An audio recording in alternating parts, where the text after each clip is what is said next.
like flower production. Oh, okay. Yeah, that would have been tough. Never heard of that. Yep. That would have been very difficult.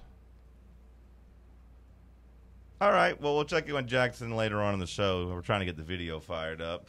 We'll come back. We'll dive into night 2 of the NBA draft. Some good news for Tennessee basketball. They make history, at least for them, of course. And, you get a couple guys go off the board. Shout out to Chaz Lanier. Shout out to Jahmai Mashack. We'll talk about it next. Stick with us.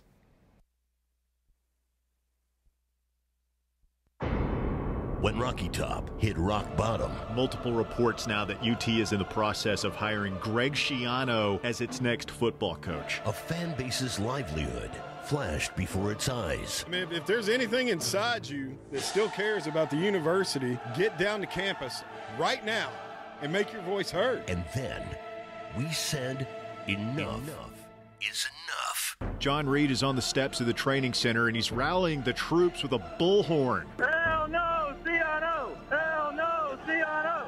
From the ashes, we rose up, the fan base that started a revolution, and the station that led the charge. Getting reports from within the athletic department that the deal is off. Pretty connected guy saying the deal is off. That was a direct quote. When the time came, you were ready. We are starting a revolution that says we are not going to take this shit from you anymore. For the fans that refuse to settle. We have successfully shut this down today. This is Fox Sports Knoxville. We are the caretakers now. FANRUN Radio. Believe in family. Believe in your fellow man. Believe in honesty and an honest day's work. We do. We're Farm Bureau Insurance. And we don't just believe in Tennessee. We believe in Tennesseans. Farm Bureau Insurance. Tennessee's insurance company. This is Baseball VFL Cody Brown. Farm Bureau Insurance is the official insurance for Tennesseans. Believe in me for all of your insurance needs. Give me a call at 865-992-3871. A brand built in Tennessee and born from the love of the game. Inward Half revolutionizes golfing comfort. Crafted by a former pro and dedicated enthusiast just like you, our luxury performance wear guarantees you stay cool and comfortable through every swing and every day. We're not just a brand. We've set out to create a lifestyle for those who understand that impeccable style and premium performance are a hole-in-one. Enjoy the walk-in with Inward Half. Hey, Pack Rat. Yeah, you. Are you moving cross-country and you just don't know who to call? Call us right now. Listen, you've probably seen one of our containers in your neighborhood. But did you know that we can help you move anywhere in the United States? It's real simple. We'll drop a container off at the location you tell us to bring it to. You pack up your valuable possessions at your leisure. They stay safe right in your home. And when you're ready, call us. We'll come and pick up the container and give you a scheduled date of when your furniture and the other possessions will be at your new home. So if you're moving across country or across town, be a Pack Rat. Join the Pack Rat family. Call Pack Rat right now for your free quote. See y'all later, Pack Rats. Call 800-965-1298. 800-965-1298. 800-965-1298. That's 800-965-1298. Are you looking for a treat that will knock it out of the park at the next watch party? Just like your favorite baseball team, Crumble brings the best lineup week to week with an expanded roster that includes key lime pie, strawberry cake, or my personal favorite, Monster featuring M&M candies. Let Crumble treat you to the best cookies in the game. Download the Crumble app and start earning rewards. You can even vote monthly on what flavors you would like to see at any store of your choice. Warmer weather is here, so get to the ballpark, but don't miss the cookies. Now, it's time for your Atlanta Braves morning update. Presented by Tidal Wave Auto Spa. Get clean car happy at any of the 250-plus Tidal Wave Auto Spa locations today. The Braves fall to the Mets and split the series up in New York. I'm Barrett Salee, and this is your Braves Radio Network morning update. Get clean car happy all season long at Tidal Wave with exclusive membership discounts, giveaways, and more. Visit TidalWaveAutoSpa.com/Braves for more information. The Braves drop game 4 up in Gotham. They lose 4-0 to the Mets. They split the 4-game set up there. Matt Olson did manage a single in the game that extends his on-base streak to 27 games. Grant Holmes gets tagged with the loss. He's 4-7. He went 5 innings, gave up 6 hits, 2 earned runs, 3 walks, and struck out 6 batters. The Braves only muster 3 hits for the entire game. Braves are on the way back home. They'll take on the Phillies tonight at Truist Park. Bryce Elder going for the good guys. He's 2-4, has a 4.77 ERA, 55 strikeouts, 20 walks, and a 123 whip. The Phillies will counter with Mick Abel. He's 2-1, has a 3.47 ERA, 18 strikeouts, only 4 walks, and a 116 whip. Ford leadoff show with coverage coming your way at 6:05 Central. That'll be with myself and Chris Domino. And then first pitch, Braves and Phillies, 7:15 Eastern, right here on the Atlanta Braves Radio Network.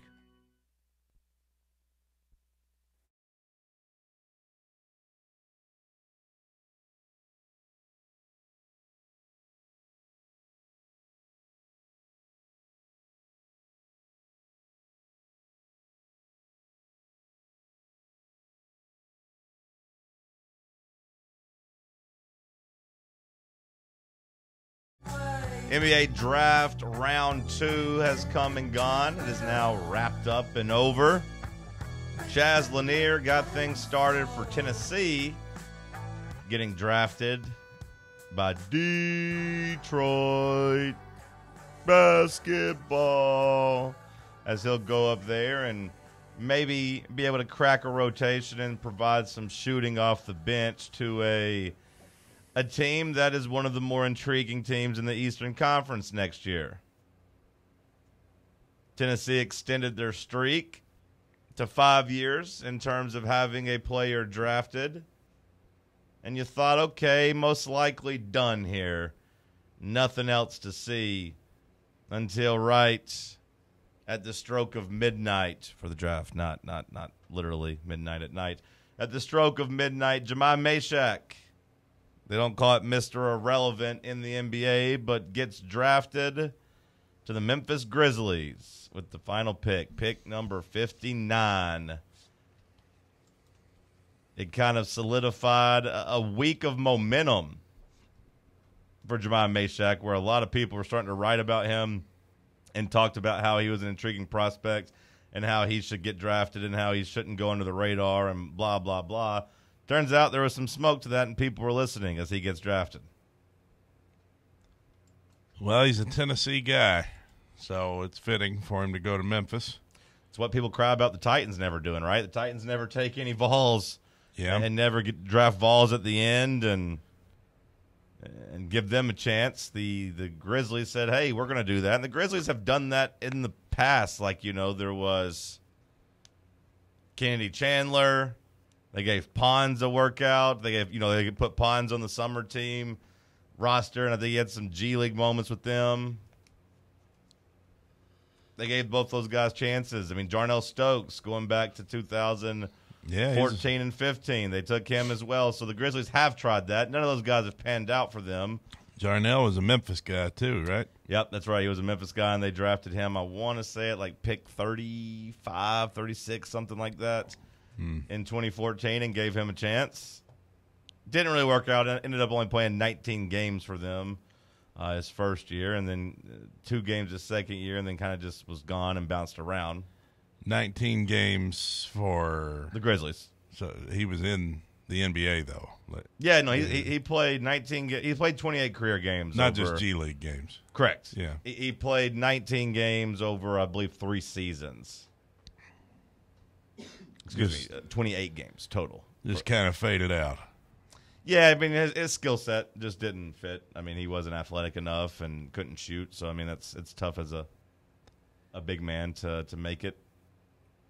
I can see where Jahmai is an appealing prospect, if because he's such a good defender. Like that's got to be something that teams look at and care about.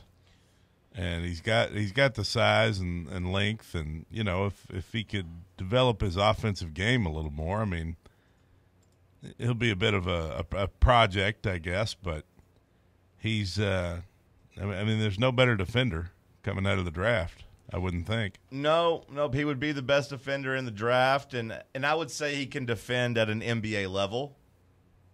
I don't think he goes to the league as the best defender there. There'll be guys better than him there at this point, but he goes there as an NBA level defender, as a guy that can go out there and take out other teams' guards, in 5 or 6 minute increments.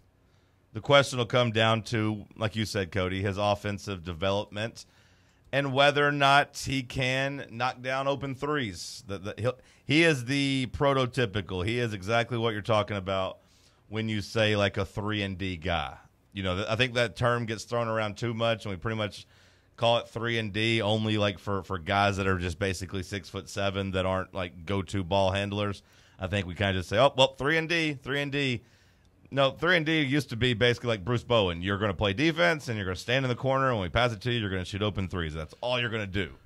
Mashack kind of fits that mold where, like, hey, you're out there to straight up try to lock down and, like stand in the corner, and when you get the ball, knock down some of your shots. Yeah, and if he can get that the stroke going, I mean, he could have a career. He could have a future. 35% from three last year, 36% the year before. So, I mean, the three-point numbers are okay. Now, that's a lot of open shots at a closer three-point line in college. So, like, he's going to have to really, really put the work in. But I think we all know that Jahmai Mashack is built to be the guy that goes in there and puts the work in. He is built to go in there, and I think when he gets with an NBA shooting staff, continue to improve his shooting and hopefully continue to improve his confidence, because sometimes that was just the problem at Tennessee for him, was just that, he disappeared.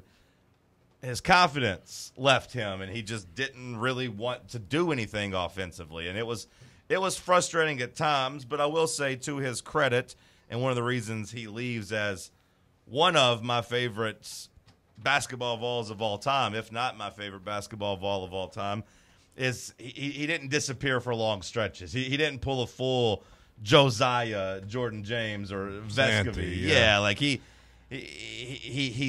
had some duds, don't get me wrong, offensively, but for the most part, he was still impactful and still found a way to make some plays. Well, the respect that he got as a defender, I mean, I just thought it was really cool to have a guy like that on the team who just, like, even at times when he's a complete offensive liability, it's like, no, he's going to be in the game because nobody can defend like Jahmai Mashack. So just to be that good at on one side of the ball at one part of your game, I mean, he was better at that than Santee or Josiah were at anything, right?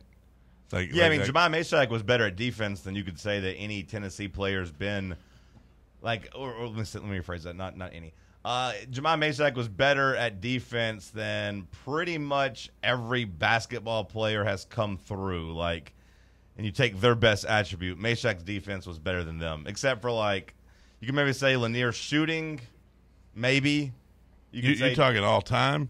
I'm just talking about, like, in the last, 30 years. I mean, like, Chris Lofton shooting. Yeah, you think of that. Well, I was just going down the line. Like, Lanier's shooting, Connect's ability to score, Lofton shooting, Stokes is rebounding. I mean, there's been some guys that are really elite at stuff. Mashack, as good at his calling card as any of those guys were at theirs. Yeah. Yeah, just an absolute elite defender. Now, I think if I'm Jahmai Mashack, I'm sending a thank you note or at least a text message, maybe sending like an Uber Eats gift card or something to Lou Dort with the Thunder, because I think Lou Dort with the Thunder helped people see this vision for what Mashack could be in the league. Now, do I think he grows into become Lou Dort, who is the best perimeter defender while also shooting like 39% from three this year? No, I don't think he can quite get to that level. But like the path is there for a guy, because Lou Dort coming out of college, he scored more points than Mashack for sure, as did other guys like Tony Allen. He gets compared to Tony Allen because, of course, Grizzly guy, defensive guy. Lou Dort was a 16 points a game scorer in college. His 1 year at Arizona State. But, like, from a shooting standpoint, what ultimately became his goal in the NBA, because he's another guy, 3-and-D, like, hey, Dort, you're going to go out there, you're going to guard, and you're going to hopefully hit some open shots. Like, coming out of college, Lou Dort was only shot, 30.7% from three. His first year in the NBA, it was pretty much more of the same. Came into the league and shot, 29% from three. Fast forward 7 years later, he's a champion, and he shot 41% from three. That number kept going up as he continued to play that defense. The number kept going up from 29% to 34%. And then it kind of hung around 33. But then 39, 41%. Next thing you know, he's one of the more valuable players in the NBA, and the Thunder don't have their championship without him. So, like, the blueprint is there for Mashack, who has a little bit of a head start in terms of his shooting already, percentage-wise at least, than Lou Dort did. He owes him a little money. Yeah, if he could become that guy, I mean, that'd be pretty cool. He's already. You said he shot 36%. Yep. You talking about Mashack? Yeah, Lou Dort in college shot 30%. Shot 30% in only 1 year. Like, to be fair, so like Dort's development happened in the NBA. So like let's just take his first 4 years. It'd be 30%. Then 3 years in the NBA where it got tougher. It was basically 30, 34, 33. Whereas Mashack, of course, was in school for 4 years and went up from 31% up to 35, 36%. So, yeah, at his age, he's about where Dort was after 3 years in the NBA. Like you said, the path is there, the blueprint. That's a guy you could model his game after, for sure. So now Dort, like I said, more of a scorer his 1 year at Arizona State, but the shooting is what I think is important because Dort's never really been asked to do anything other than shoot. No, I mean, you kind of clarified that right there because it's like you kept talking about Mashack's numbers and stuff, but it's like he's taking 4 shots a game if we're lucky. So many games he went, just 0 even attempts and all that stuff. So it's hard to factor in these. Oh, he shoots 30%. Yeah, when he went 2 for 4, the first game of the, of the season, and then he went like 1 for 2, 1 for 2, 1 for 3, stuff like that, and then just not as many shot attempts. Though, do you think that's going to hinder him? Well, that's the thing is, like, I think any of these NBA level of athletes at guard, Bubba, they almost always have more responsibility offensively than Mashack has, like in college. Like even going back to, like I said, Lou Dort, his 1 year at Arizona State, he was really good. And, like, he was like, I want to say the Pac-12, like, player of the year, at least the freshman of the year. Like, in his 1 year there. Like, he was all Pac-12 team, all Pac-12 defense. Like, his accolades were there, but, like, he was on a worse team at Arizona State and got more of a free reign. But that's not exactly what you were probably looking at him for when it came to the NBA. Like, Lou Dort, I want to say, you can fact-check me, Jackson, if you want. I'm 95% sure Lou Dort went undrafted. He's one of the the bigger strikeouts when it comes to one and done. Like, he had a really good start to his college career, got some accolades, said, hey, I'm going to the pros, and nobody drafted him. And, of course, it's worked out for him. But, like, in the NBA, it's like, hey, you're not going to have the ball. You're not going to be doing all that stuff. It's, like I said, catch and shoot. Whereas Mashack, if you want to look at it from a benefit, that's what he's already used to. There won't be a learning curve for him. Like, hey, go stand in the corner and catch and shoot and play defense. That's your role. That's what you've been doing for 4 years. You've been interviewing for the job you want. You've been interviewing for the job you're going to get. You didn't mess around in other avenues.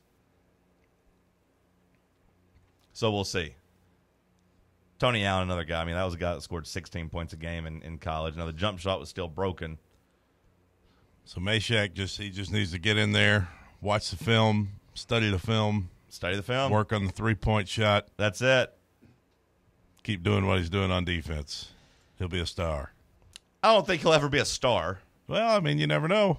You do never know. You do never know. I don't think he'll ever be a star, but I do think he has a chance to crack a rotation. Like somebody like I said, Lou Dort is the absolute ceiling for what he can do. But, just somebody like Javon Carter. I don't know if you remember him from West Virginia. He's had a pretty good NBA career as like a bench guy that comes in and hounds other point guards and hits enough shots to stay in the league. And next thing you know, he's had a 6, 7, 8-year career. And yeah, that's a huge win if Mashack's able to do that. Not a star in an NBA sense, but a star in the sense of he's a star to us. He becomes a Tennessee legacy star. Well, just getting drafted. Yeah. Just getting drafted, makes him a Tennessee legacy star. I mean, I know I said we've had 5 straight years of having somebody drafted, and I want to say I saw it was the 9th Vol that's been drafted in recent years. So, he already is kind of in rarefied company here, and I do think getting drafted kind of stamps him in terms of his basketball legacy. He wasn't just a really good college player. He was a good enough college player that, NBA teams looked and said, okay, let's give this guy a chance. And I do think, shout out to his mama and the people that raised him, because I do think his personality and the way he probably interviewed probably was the tiebreaker, because I do think there were more talented players than him that didn't get drafted, but Mashack's skill set is valuable. And also I would imagine, seeing the accolades he won at Tennessee and seeing his interviews and seeing how charming he was, I would say they really bought into Jahmai Mashack as the person as well. Yeah, seeing what his teammates think of him and right. what his coaches think of him. I mean, he's a good kid. And I think that matters. Like I said, I think that would be a pretty easy tiebreaker to get in there and get charmed by him. And like we started the show with, I think Memphis, they have tried to kind of, I don't know if it's a conscious effort to be like, hey, let's get some Vols. That way the fan base grows a little bit in East Tennessee. I don't know if they're pandering. If they were pandering, they probably would have taken Dalton Connect over Zach Edey last year. But right, yeah. I don't know if they're straight up pandering, but they've tried the Vols before. Pandering if it makes sense. Pandering if it makes sense, but also I think it's kind of buying into Rick Barnes as a coach, and Rick Barnes' culture. I think the culture Rick Barnes has at Tennessee is one that NBA teams look at and say, we could use some of that in the NBA. That's what we're trying to build, like the family stuff and the good people.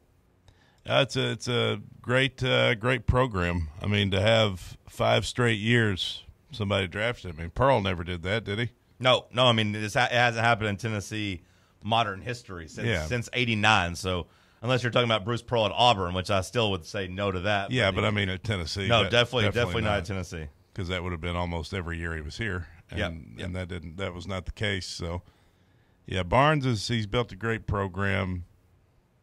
I mean, everybody's excited about this basketball season and everything moving forward. So, as long as he's here, we're going to be in good shape. Well, I don't want to wish the season away or anything like that. I don't want to, force him or pressure him into doing it. But I was looking at some mock drafts for 2026 because I don't know if you heard, the Hawks will probably have a top 3, top 4 pick. So I was looking at just, some player rankings already because they talk about how deep next year's draft is and how good it's going to be. Nate Ament. And he was number 3. He was projected to go number 3 overall. So you get him to be a Hawk? Is that what you're thinking? That's on the board. Yeah, that's a possibility right now.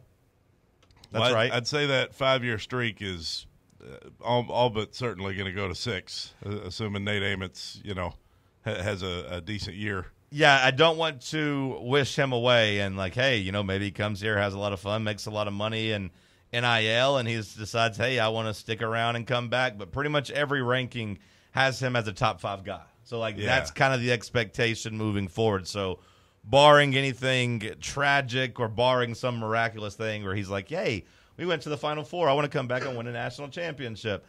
Barring anything like that, Tennessee will continue that streak next year and do so with the best prospect in program history. Yeah.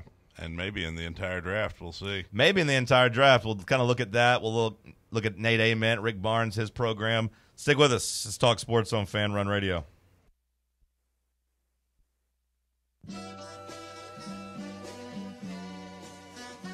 You're listening to FanRun Radio, the sports humans. Good morning. Watch the traffic build Alcoa Highway northbound coming up out of Blount County as traffic gets heavier down I-75 out of Campbell County into Anderson County. Plenty of radar already out here throughout parts of East Tennessee, especially coming down through Jefferson County, the Dandridge area there on I-40. Just be careful. Again, lots of radar over the next week or so. Amco Transmission, serving East Tennessee since 1962. Call Amco Transmissions in Knoxville, 832-8686. I'm Commander Chuck with your on-time traffic. Rickard Ridge Barbecue, located in beautiful Cove Lake State Park. Rickard Ridge is home of the best ribs in the volunteer state. Smoked daily by Pitmaster Mark Rickard. The barbecue at Rickard Ridge is mouth-watering, fall-off-the-bone delicious. Take the scenic drive up I-75 to exit 134. For directions and to look at the rest of the menu, visit Rickard Ridge online at rickardridgebbq.com. A brand built in Tennessee and born from the love of the game. Inward Half revolutionizes golfing comfort. Crafted by a former pro and dedicated enthusiast just like you, our luxury performance wear guarantees you stay cool and comfortable through every swing and every day. We're not just a brand. We've set out to create a lifestyle for those who understand that impeccable style and premium performance are a hole-in-one. Enjoy the walk-in with Inward Half. Is your smile ready for the spotlight? Hi, I'm Dr. Jacob Wilco, and at Knoxville Smiles, we make every visit a reason to smile. From routine cleanings to dazzling cosmetic treatments, our experienced team uses the latest technology to keep your teeth healthy and your smile bright. With a warm, welcoming atmosphere and personalized care, we're here to make sure you leave feeling your best. Don't wait. Your perfect smile is just a call away. Book your appointment today at 865-539-1776 or online at knoxvillesmiles.com. Smile brighter with Knoxville Smiles.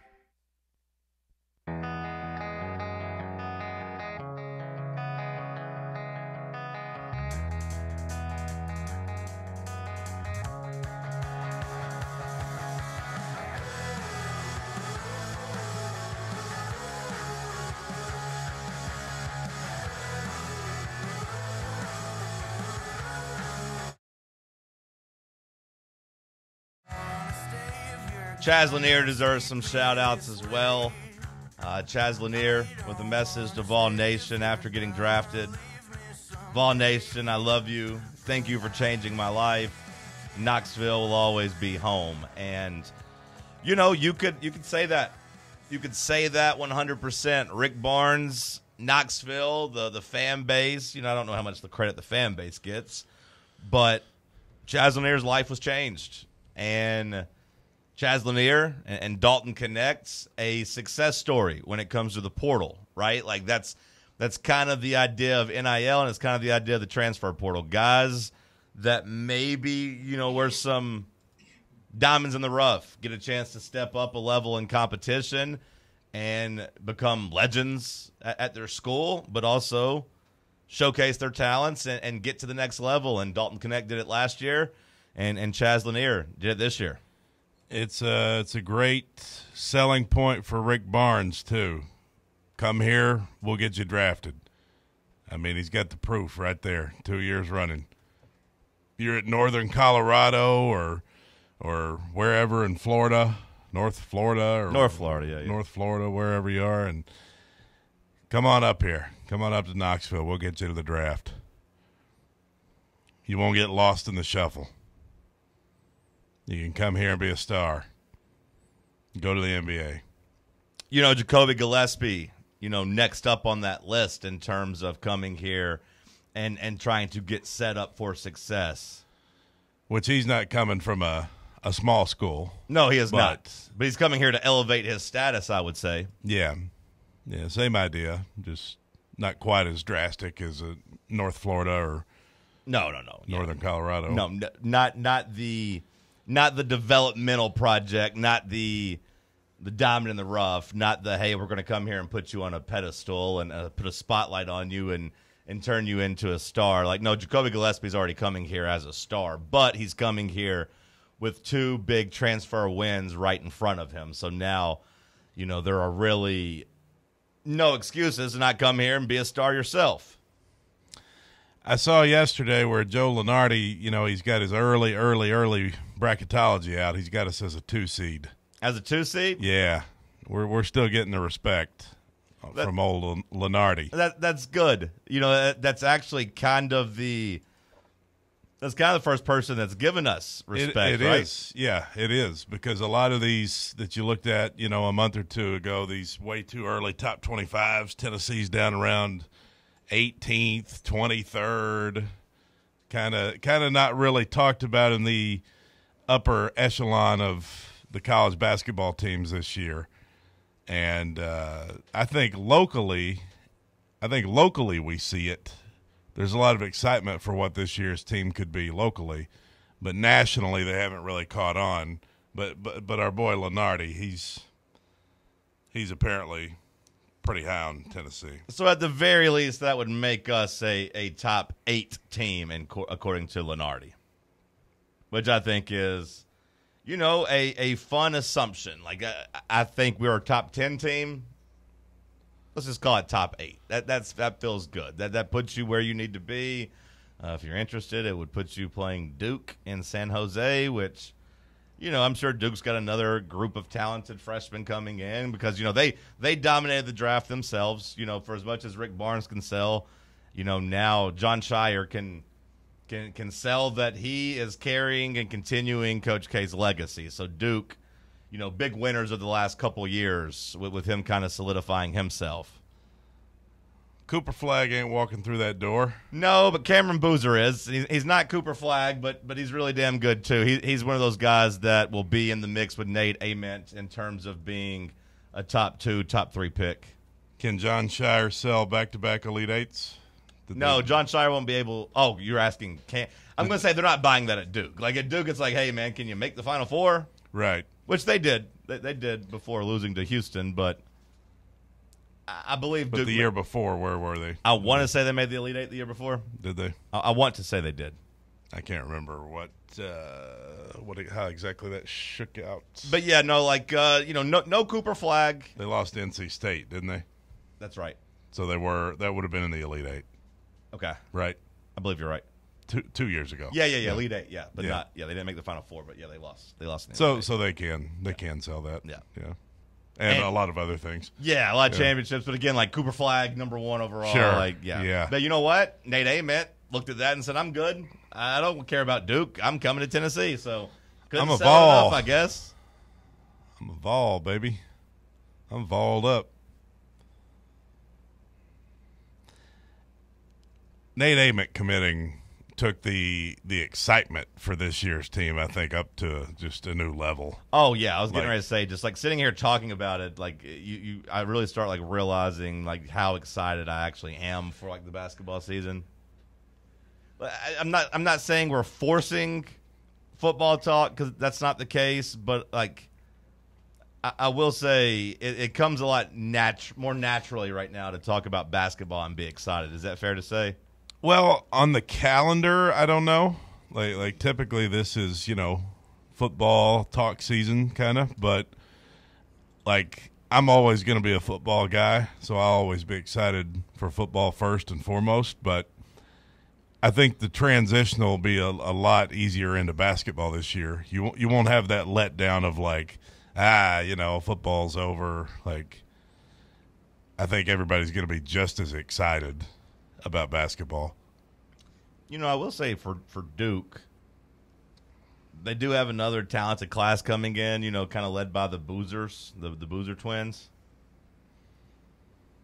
But, like, it does feel a little bit different to only see 1 5-star and then a couple 4-stars and 3-stars versus I feel like last year it was like 4 5-stars that were coming in. So it does feel like the – Well, they had 3 top 10 picks. Right? Yeah. So, yeah. Like, it's going to be a talented class, but it doesn't feel like it's like the you can't mess with them type of talent that's coming in. So you've probably said this, but Nate is our highest-rated basketball recruit ever, right? Correct. Yeah. Okay, I was going to say seems like a lot more hype around him than like Julian Lewis or Julian Phillips. Or Julian Phillips. I'm sorry. Or no, you're good. Kennedy Chandler. No, and he just makes more sense in an NBA standpoint as well at his size with his shooting. Like, no, this is the best commitment you've ever had, and like we talked about, he's your best NBA prospect ever. Like I don't think that's far-fetched at all. Like not only like mock draft aside, I just mean when you actually look. Like I mean Allen Houston was a big NBA talent, so was Bernard King, but like what Ament does at his size and athleticism, I think trumps both of those guys in terms of just as a prospect. I'm not saying he's going to go in and have a Hall of Fame career in the NBA like Bernard King did. I'm not saying he's going to pass today's game, you mean? But yeah, just I'm talking about as a prospect. Like, have those jerseys gone on sale yet? I don't know. We'll have to get to the bottom of that. I would say no. I would say not yet. There's also the whole thing about in order to win a national championship in college basketball, a prerequisite is to have NBA talent. You have to have an NBA player. Got to have a first-round pick, which Florida ended up getting theirs as Clayton Jr. went in the first round. So that streak continues. That stat remains. Yep. It's something like, what is it, the last 20 years? Yeah, or I think it's even like longer than that. I think it was. I want to say it was more like 40. Every college basketball national champion has had a top first-round just NBA a first-round pick. Yeah. So like it's kind of a requirement. Now, with the caveat of, like, some schools, I do think when you win a national championship, scouts fall in love with your players a little bit more. Like, had Tennessee won a national championship this year, I would imagine that meant Chaz Lanier would have showed out in the tournament, right? And maybe he, instead of going 37, goes like 28 because some team falls in love with him. Because I think that's kind of what happened with Clayton Jr. And, 10 years ago, that's what happened with Shabazz Napier after he took UConn to the title. Because, like, without the championship, I don't think Clayton or like Shabazz Napier goes in the first round. Where did Clayton end up going? He went. Was it? I want to say. Oh man, if you would have asked me, I was thinking the Spurs, but I was like, that's not right. So let's see. Was it the Spurs? I put you on the spot. Yeah, you put me on the spot. I hate when you do that. Jazz, yeah, Jazz. Jazz, all right. Yeah.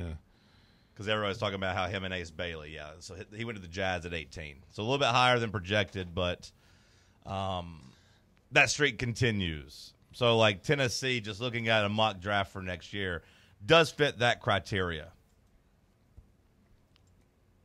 Does fit the mold, does check off that box. You have to have some top-end talent, and Tennessee has as top-end of a talent that will be in college basketball next year. Like, just looking at, this is just Bleacher Report's NBA guy. The number one guy, Darrington Peterson, is staying in, like, prep school. DiBentanza is going – wait, this was written a while ago because it says he's Utah prep. He's going to BYU. Let me find an actual mock draft. But, like, Tennessee's Nate Amin is right there at number 4. There's some elite talent at the top of the draft, too, so it's not like it's a weak draft. Like, they're all saying that 26 is going to be a big chance for teams to change their fortune. BYU threw a bunch of money at that. They're like the Texas Tech of basketball. Well, I don't think it's just basketball. They went and did it for a quarterback, too. We didn't really talk about it, but they went and bought him a five-star quarterback this week as well. A quarterback that's not even going to play for them next year. Yeah, so I guess is he legit Mormon? I believe so. Okay, because like all the jokes on the internet was that the DiBentanza guy, was basically a mercenary in the sense that they just kind of hired him to come, and then he's posting pictures online of him at the Church of Latter-day Saints, and everyone's like, this doesn't look right. This doesn't look like he is happy with his decision. But so this guy's actually going on. Yeah. On the missions and all that. Okay. Yeah, he's going on a year-long mission. So I hope he added that into his NIL package. Like, hey, if I'm going to do that.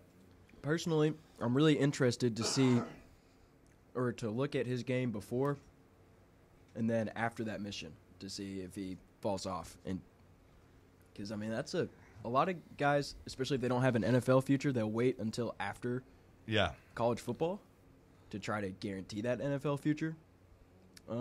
So Darren Peterson, the guy I was talking about, ended up at Kansas. So I say he's a prep school guy, but he had committed to Kansas. That was an old article. So Cameron Boozer, the guy from Duke, Carlos's son, he's kind of at the top of the board with Peterson and DiBentanza. Kentucky's got the transfer that came in, the Jaden Quaintance. He's like up in the mix. And then, Nate Ament right there with him in the top 5. So that's kind of the expectation. I didn't think we'd see a day, really, where Tennessee had a player drafted before Kentucky did. But that's what happens. That's what happened in this draft. Yeah. Kentucky didn't have a guy go before Lanier? They didn't. They had Kobe Brea go at number 41 overall. A couple spots after Lanier, but didn't have. Let me triple check. I checked this morning, but let me just triple check as I'm scrolling here to make sure I didn't miss anybody. I'm down to number 23, 24. Yep, no first-round picks. And then, nobody went before Chaz Lanier. You never would have thought you would have seen that day. No, you never. You really wouldn't have thought you'd see the day that Kentucky didn't have any first-round picks. Yeah, it used to be they'd have 3 or 4 just in the damn lottery. It was just a given every year. Duke kind of hijacked that flow from them. Mm-hmm. In the past, they were that Duke. They were that team. Now they've been in kind of a transition phase, with Mark Pope, and Tennessee, of course, has been in a transition phase. It's a huge testament to Rick Barnes he's done such a good job of doing both. When Tennessee hired Rick Barnes, I think we thought, hey, this 5-star pipeline that he's had at Texas is just going to move over to Tennessee, and wow, we're going to be really recruiting with the big boys. And that didn't bear out at the beginning. It was more of like, hey, I'm going to do the Bruce Pearl method at Tennessee, and I'm going to take these 3 stars that are undervalued, and we're going to play hard, gritty basketball, and we're going to win with like team continuity and chemistry, and that worked for a bit, and it worked enough maybe to kind of jumpstart and get the 5-star stuff started again. But then, starting with Springer and Keon Johnson, thank you. Yeah. Kind of a forgetful career. I couldn't even remember Keon's name, but that kind of got things jump started, and then Chandler, and then you've had it rolling where you start getting these 5 stars. Of course, hopefully culminating with the 5-star of all 5 stars with Nate Ament, and hopefully, that top end talent can get Tennessee places it's never been before. Yeah. Well, you've got arguably the SEC's best program. I mean, Auburn making another Final Four. I mean, you might, give the nod to Pearl there. I don't know, but it's Tennessee and Auburn right now. I mean, Kentucky is not there. Not. To me, Kentucky's tier 2, tier 3, depending on how you rank them. But if you're going 6-7 years, it's Tennessee. It's probably Alabama, honestly, before Auburn. Alabama's in there. But Tennessee, Alabama, and Auburn, and then now Florida gets to kick it in the door because they, of course, made a Final Four. They did win a national title. And won a national championship. Program-wise, though, just consistency of the program. It's hard to say Florida's not there yet when they just won a natty, but, consistently, they haven't been there. You're 100% right, but I do think kicking down the door and winning a natty in the fashion they did and kind of having it on paper where they're going to not necessarily repeat, but they're going to be in the mix again next year to go to a Final Four and be at the top. Yeah. So I think we're delaying the inevitable by not calling them tier 1 or even giving them. They're ahead of Kentucky for sure. Kentucky's more like tier, ranking number 5, number 6. Yeah, Florida had a good transfer haul too. So yeah, I imagine they're going to be right back at it. But the SEC basketball, is going to continue to kind of lead the way. Hour 1 in the books. Feels good to steal 40 minutes of Tennessee basketball talk. And like I say, it did not feel forced here in June. Feels good to talk about them. Feels good to be excited for them. I guess we should mention Zakai Ziegler going to play Summer League with the Detroit Pistons. So at least he's got kind of a chance there to work his way in as he, I guess, is making plans for basketball after Tennessee. And Igor Milicic agreed to an Exhibit 10 contract with the Philadelphia 76ers. I get offensive rebound. Igor. Hour 2 coming at you. It's Talk Sports on FanRun Radio. Check out our new and improved website at fanrunradio.com. ever been the coach who realized the team's gear just wasn't up to par? Well, if I'm being honest, that was me. Just a downright irresponsible and plain bad coach. Then, SM Athletics changed the game. I want you to picture this. I walk into their store, a coach with a vision. SM Athletics didn't just see a coach. They saw a team's potential, and they delivered custom uniforms so striking. Our team's spirit soared. From cutting-edge apparel to top-notch equipment, SM Athletics transformed our presence. No more unreliable online orders or envying the other team's style. SM Athletics stands for quality, design, and on-time delivery every time. Coaches, elevate your team with SM Athletics. Call 865-966-3434 or visit smathletics.com. Get the best for your team, delivered right and on time. So, elevate your team's game by contacting SM Athletics today. Citizens National Bank. You want a bank that lets you bank when and where you want to. Your local branch, the grocery store, your computer, your phone, it's up to you. You want people who care about taking care of you and your money too. Citizens National Bank. Banking never felt so good. Ready to launch your career? Axle Logistics is a leading third-party logistics company where excellence is an energy.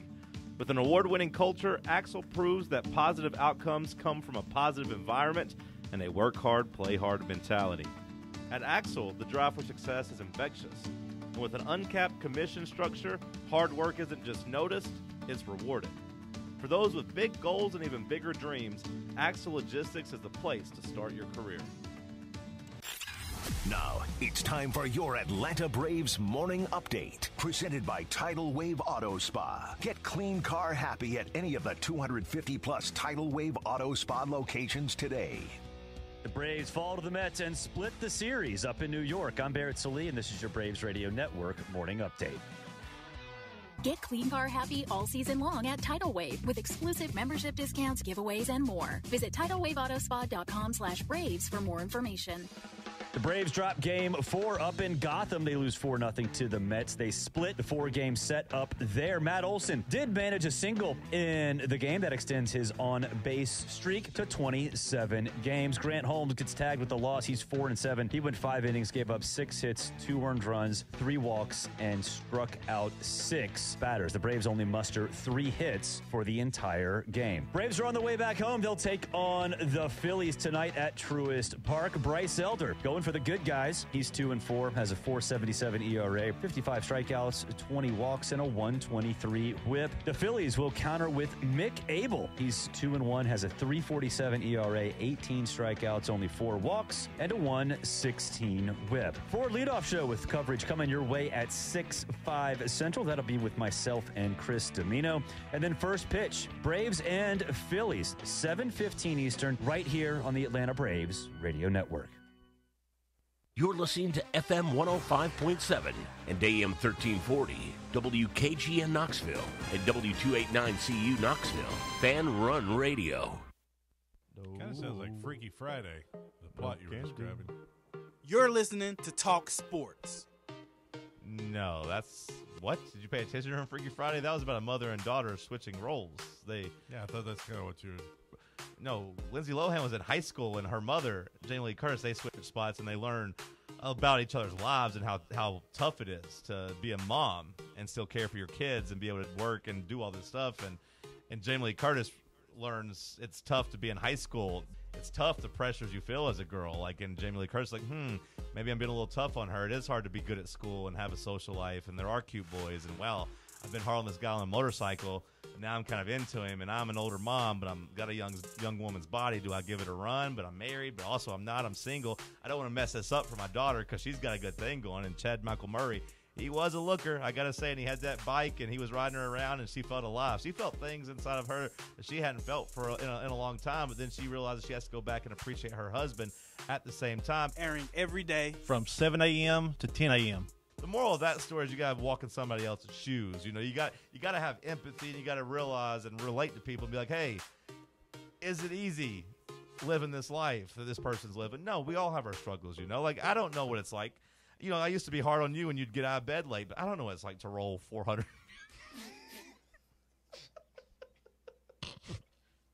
450 pounds out on a 5'8" body, and just how it is to get here into school. Same as you don't know about what it's like being a bald man. You know, we all have our own struggles. I'm 1340 WKGN. I'm sorry.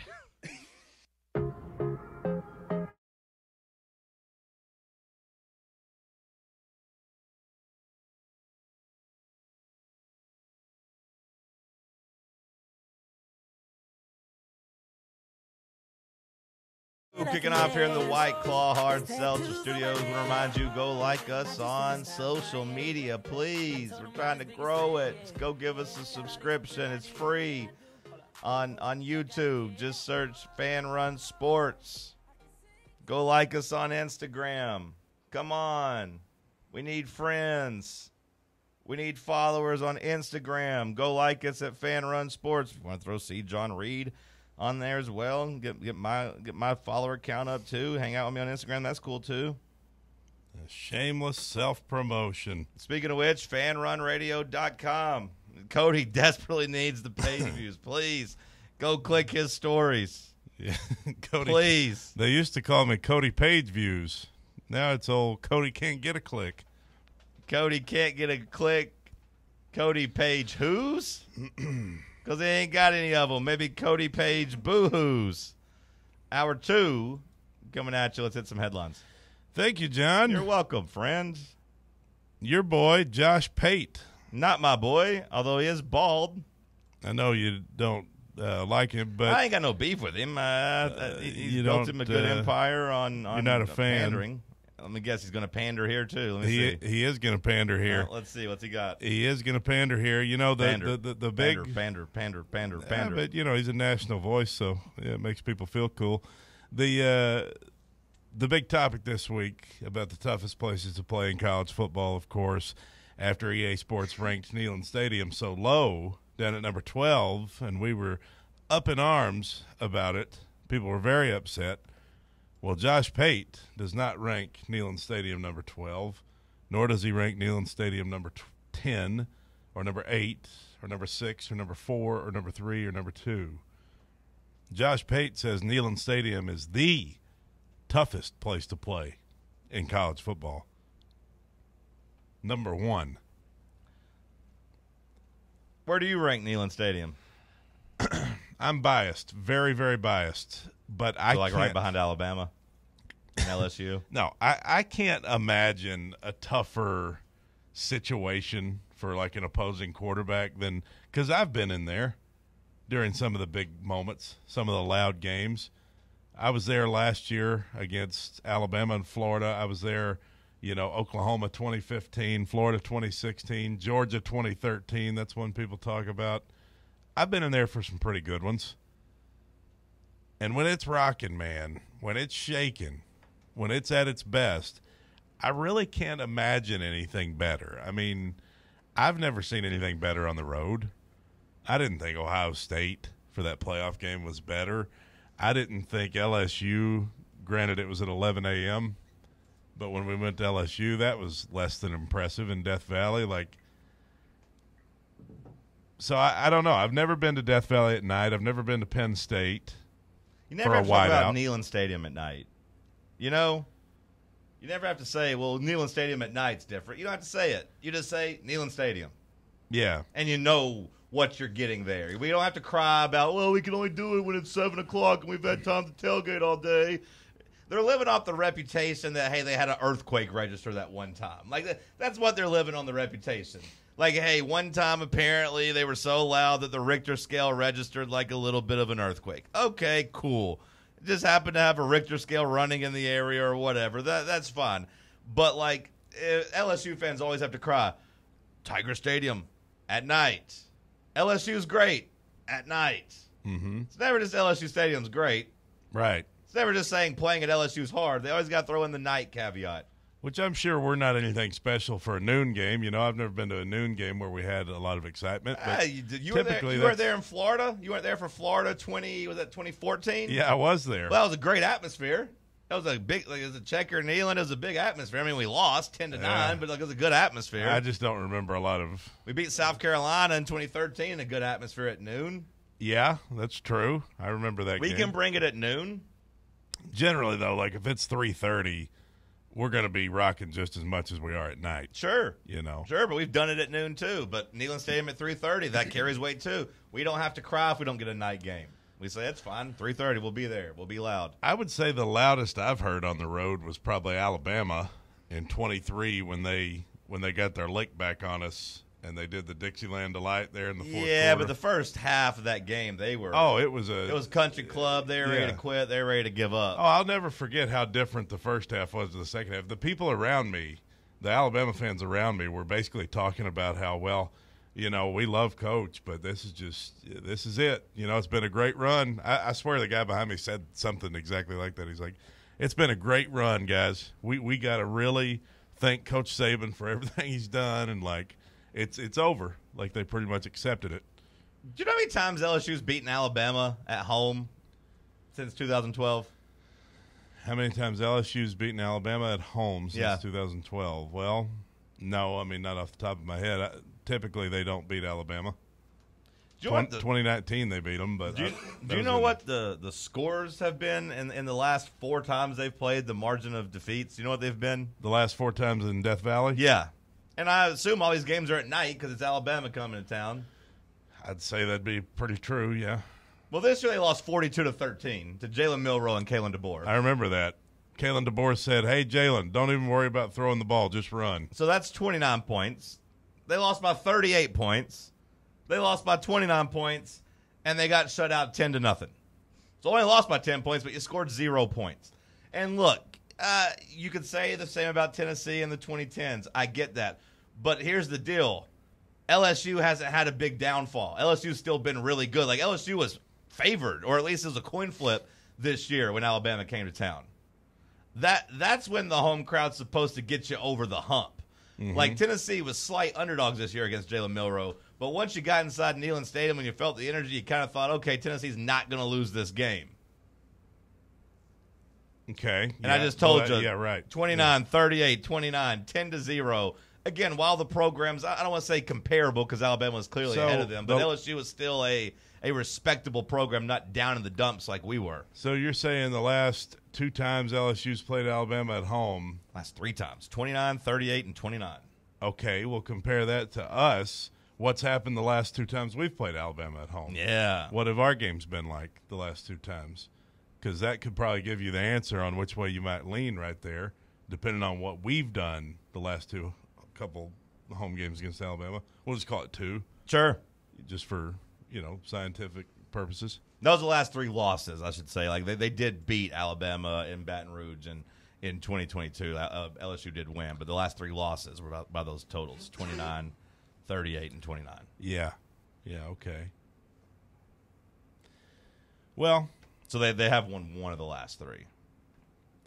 So you're saying Death Valley at night overrated. I'm saying it's a little overrated, bro. That's all I'm saying. Overrated. And again, it's never just Death Valley. It's Death Valley at night. Yeah. Which, to me, kind of proves the point. I've also been to Death Valley at the 3 p.m. game or 2:30, whichever one it is, and it was not impressive. Did you go there for Ole Miss, I guess? Yeah, that was an LSU Ole Miss game, and they're big rivals. And that was – I got followed to the bathroom at halftime because I was wearing Ole Miss gear in the LSU student section. But other than that, it was very – and LSU won that game. They came back in the second half, and it was very, like – They followed you to the bathroom? I feel like a drunk student behind me. Just like heckled you the whole time? He was talking crap the whole game. I wasn't because at this time I was still a Tennessee fan, just cosplaying as an Ole Miss fan. Sure.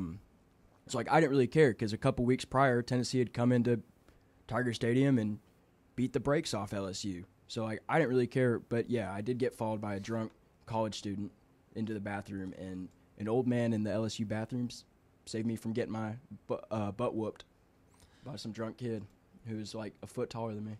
Wow. Yeah. That would have been pretty bad. You're saying you couldn't take him? That's crazy. No, I could not have taken that guy. Self-awareness is key, Jackson. Self-awareness is key. I feel like would you have started screaming, "Help! Help! Help me!" I feel like everybody at a college football game kind of gets followed into the bathroom, though. Not specifically. I've never been not followed by someone into the bathroom. No, this was very intentional. This guy had a big issue that I was in the student section wearing Ole Miss gear. So he was ready to whoop you. Yeah, he's gonna put them paws on you. He followed me. Yeah. Darn.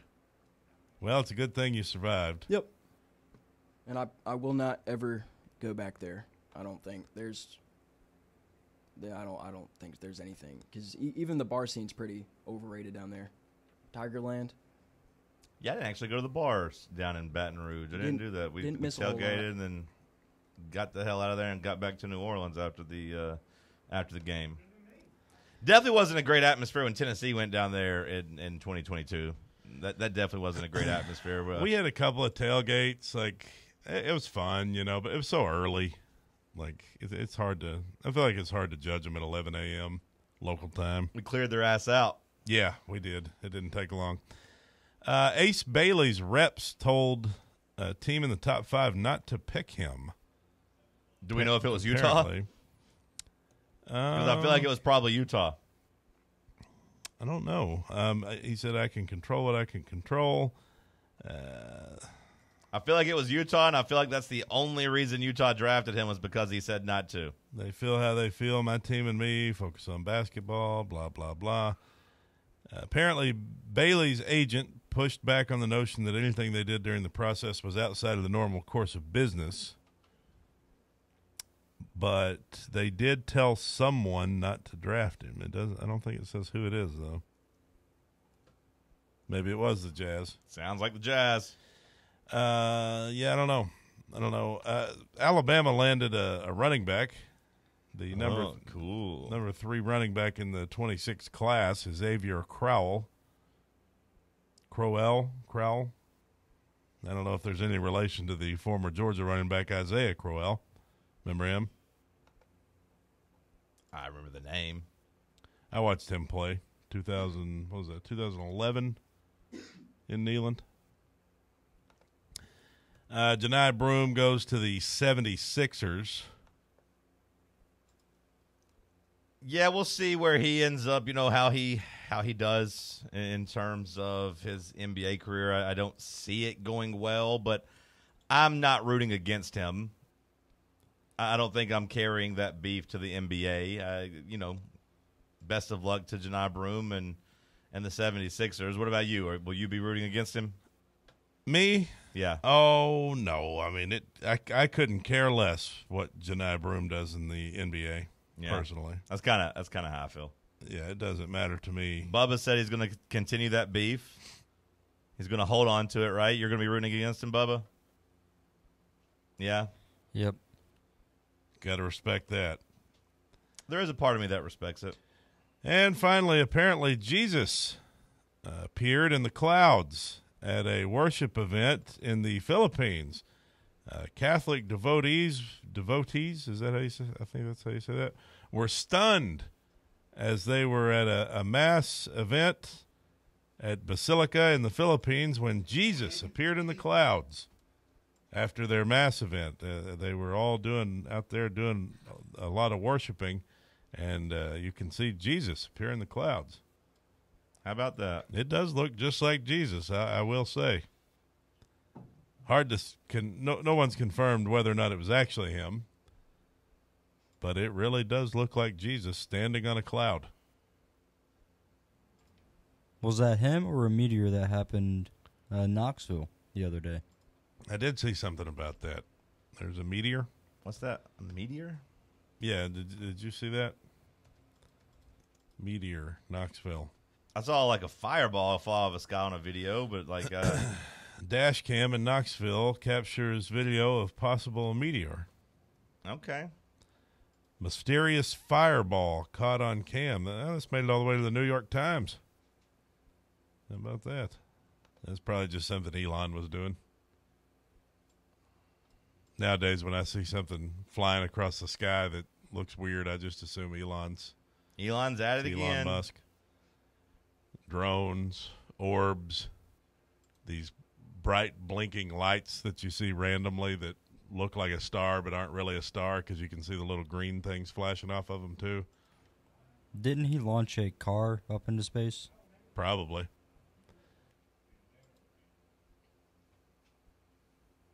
By the red and green lights, you mean an airplane? Nope. Okay. Because they don't move, Jackson. Oh. Everybody thinks I'm crazy. I've seen these damn things. It looks like it's just a very, very bright light way up in the sky, and it looks like a star, but it's not a star.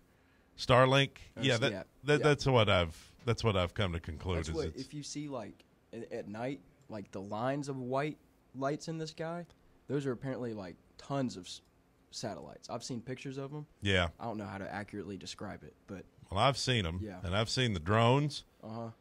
Big drones the size of cars, and I've seen I saw a thing flying across the sky one night, Jackson. It looked like a damn one of those orbs. It was like a kind of a glowing, cloudy-looking thing that just kept like kind of pulsating as it moved across the sky, and I saw it release something from the back, like some sort of spray or some sort of gas or something that just kind of fell down to the earth. Again, everybody thinks I'm crazy. But I've seen these things. Jackson, ask this guy how many drugs he's done in his lifetime. Well, I've done some drugs, you know, but I wasn't on drugs that night. I was sober. I was sober as a mouse. So you saw an orb go across the sky and release what appeared to be a powder? It was a grayish, spherical-looking, pulsating object moving across the sky. Do you remember what time it was when you saw it? In the evening. Like, right before dark. That's when you really see all this stuff is like dusk, or is that dawn? I always get them confused. Dusk is in the evening. Yeah. I don't know. That's interesting. Yeah. Go outside one day. Look up at the sky. Ask him how many drugs he's done. How many drugs have you done? I've done a lot of drugs. Okay, that is all you need to know. But not in a long time. Not in a long time. I haven't done drugs in a long time.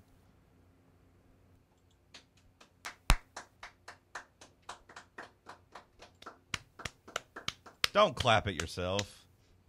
I thought adding a third set of hands would make it. I wasn't going to clap for you. Yeah. John doesn't support sobriety. He's also crazy. lying. That's crazy. He's also lying. Well, he's lying. Not the kind of drugs that make you see things. He's lying. Let's go to break. Good batch of headlines. It's Talk Sports on FanRun Radio. Big Orange Country's home for sports. This is FanRun Radio. When Rocky Top hit rock bottom. Multiple reports now that UT is in the process of hiring Greg Schiano as its next football coach. A fan base's livelihood flashed before its eyes. I mean, if there's anything inside you that still cares about the university, get down to campus right now and make your voice heard. And then we said enough is enough. John Reed is on the steps of the training center, and he's rallying the troops with a bullhorn. Hell no, Schiano! Hell no, Schiano! From the ashes, we rose up, the fan base that started a revolution, and the station that led the charge. Getting reports from within the athletic department that the deal is off. Pretty connected guy saying the deal is off. That was a direct quote. When the time came, you were ready. We are starting a revolution that says we're not going to take this shit from you anymore.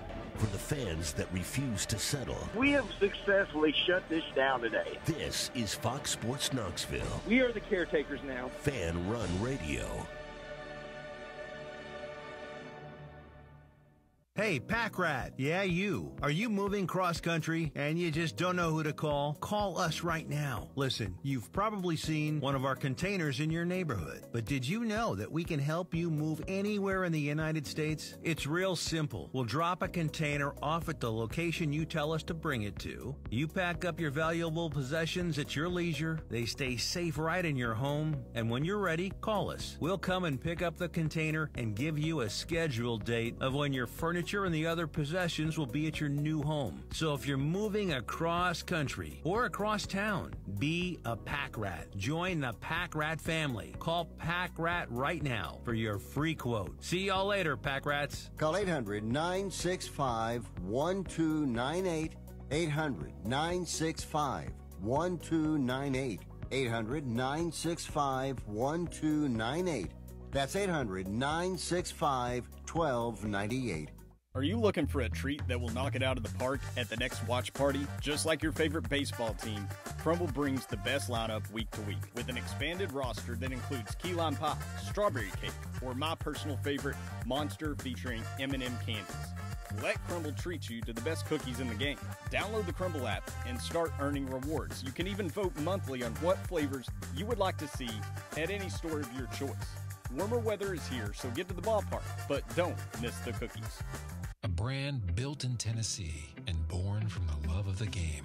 Inward Half revolutionizes golfing comfort. Crafted by a former pro and dedicated enthusiast just like you, our luxury performance wear guarantees you stay cool and comfortable through every swing and every day. We're not just a brand. We've set out to create a lifestyle for those who understand that impeccable style and premium performance are a hole-in-one. Enjoy the walk-in with Inward Half. Now, it's time for your Atlanta Braves morning update. Presented by Tidal Wave Auto Spa. Get clean car happy at any of the 250-plus Tidal Wave Auto Spa locations today. The Braves fall to the Mets and split the series up in New York. I'm Barrett Salee, and this is your Braves Radio Network morning update. Get clean car happy all season long at Tidal Wave with exclusive membership discounts, giveaways, and more. Visit TidalWaveAutoSpa.com/Braves for more information.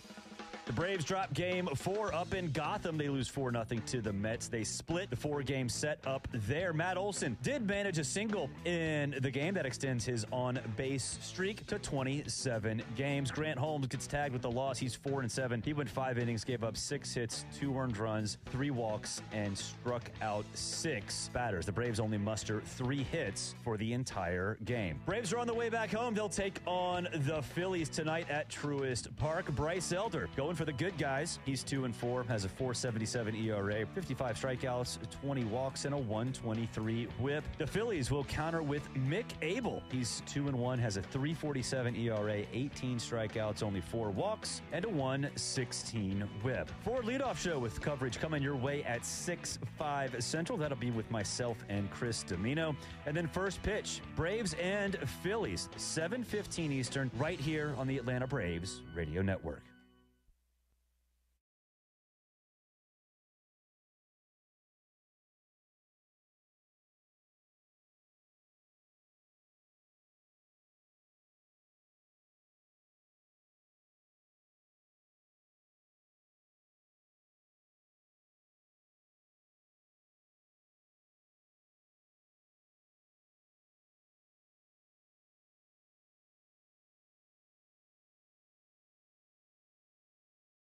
All right, I got a little PK shootout for you, kind of piggybacking on the end of hour 1.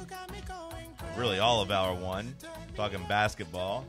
Can I interest you in a PK? Well, let me get a fresh Zen, and I'll be ready. Get you a Zen. Bubba, get what you need to get your mind right. Jackson, get up and say the Pledge of Allegiance. Get the juices flowing. All right, let's do it. Let's hear it. The intro. Come on. Let's say it all together. No.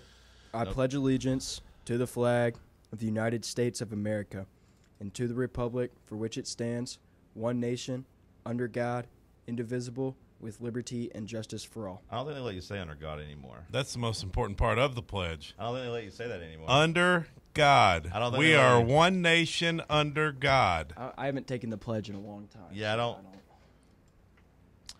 think they let you say that anymore. Is it a little too nationalist that we used to always say that? It ain't nationalist. As a group it's having pride in your country. I understand. I mean, I'm for it. I want to make that clear. I'm pro Pledge of Allegiance, but it's a little. I mean, when you hear a bunch of kids just saying that together, it is a little like indoctrination. I never really thought it was weird until the Eminem song.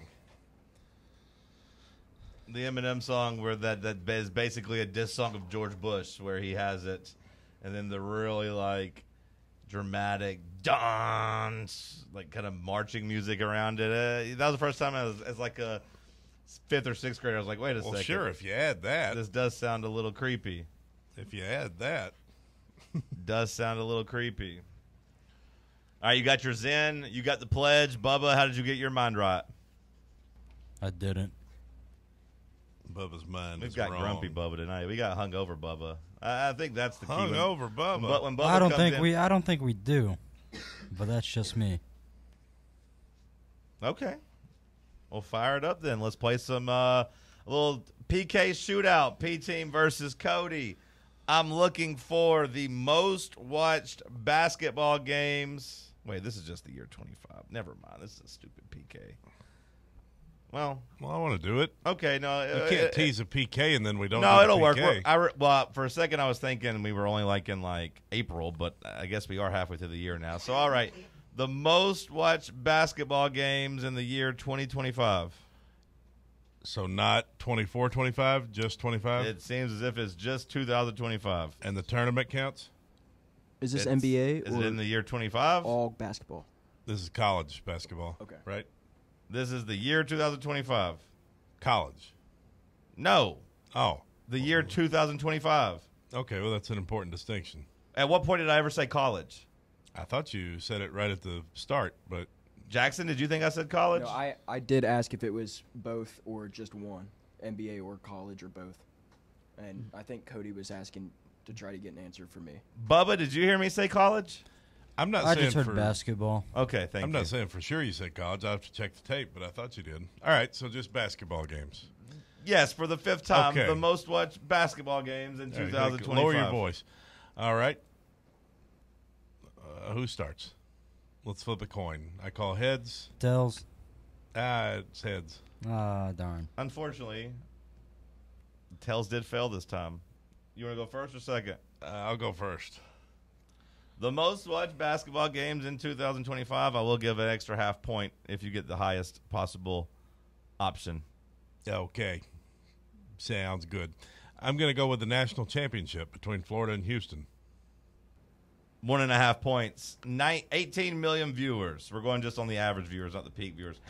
18 million viewers. You okay? Sounded like you were gasping for air there. I had a little bit of a hiccup. Where's that at on the list? Number why would I have said you got 1.5 points? Am I taking I don't crazy know. pills? Are you guys I didn't trolling hear me? you. I didn't hear your Are you point trolling system. me? I said I'm going to give you an extra half point if you get the highest possible option. You said... So why would I get 1.5 points? Because I get 1 point for the correct answer and then a half point for getting the highest possible option? Is that how you do that? You tell me. Does that Could make you be sense more in your clear? brain? Could you be more clear, perhaps? I said you get an extra half point for getting the highest possible answer. All right, so I got number 1. Good start by me. Jackson, what do you want to do? There's 2 obvious choices here for the next couple. I'm going to let you take the reins. Do I have to give an exact game, like between opponents, or can I just say like a memorial, like momentous game?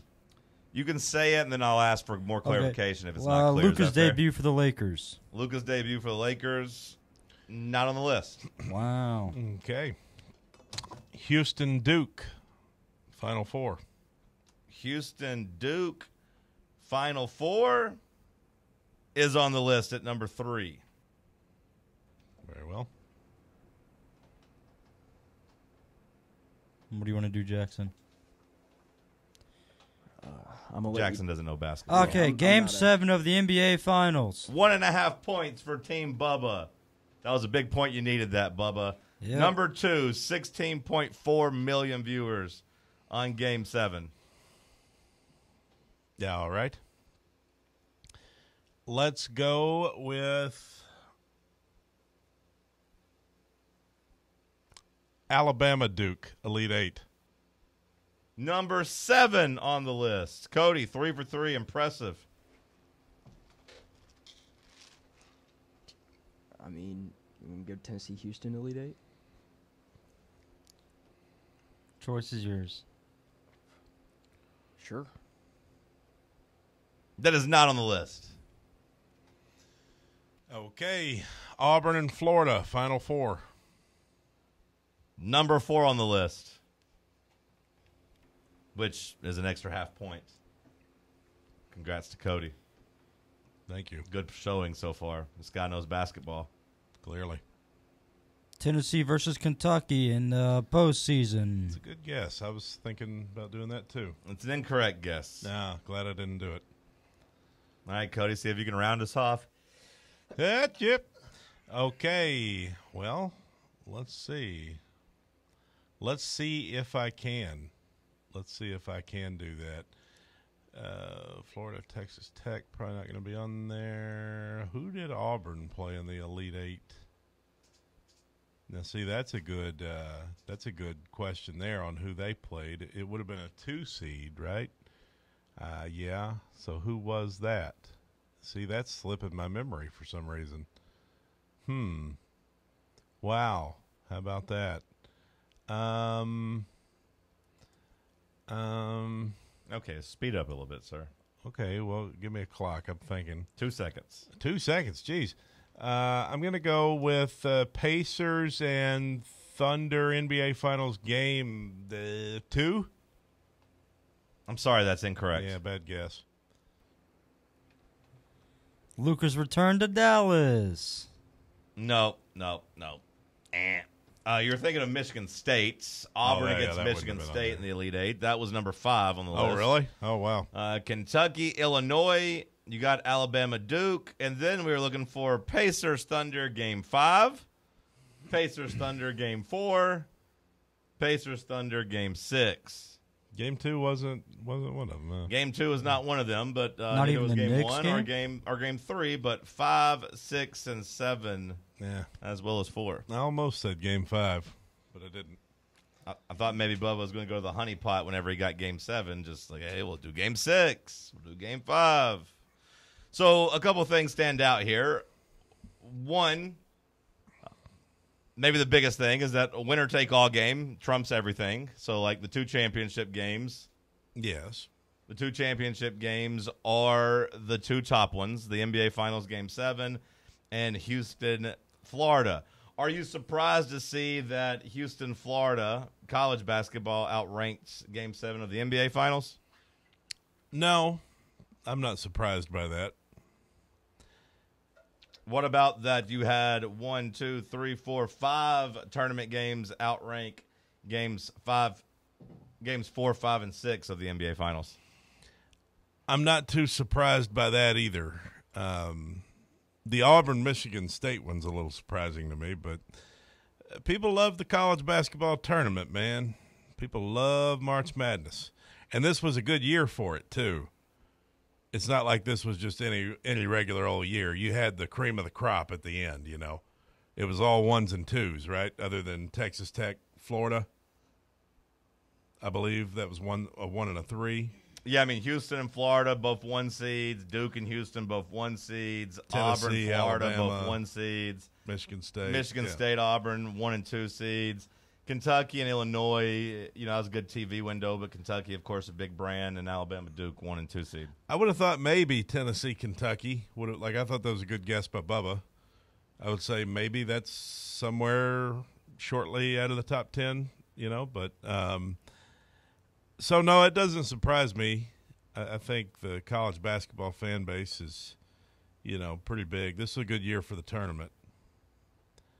Like, everybody complained in the first couple rounds, you know, about no upsets, but then you had a lot of, like I said, cream of the crop there in the Elite Eight. So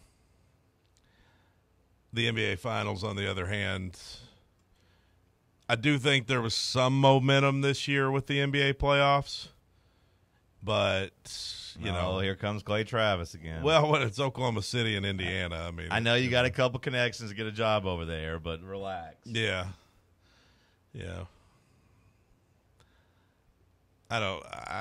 Oklahoma City, Indiana, I mean, I wouldn't have expected it to outrate the college basketball.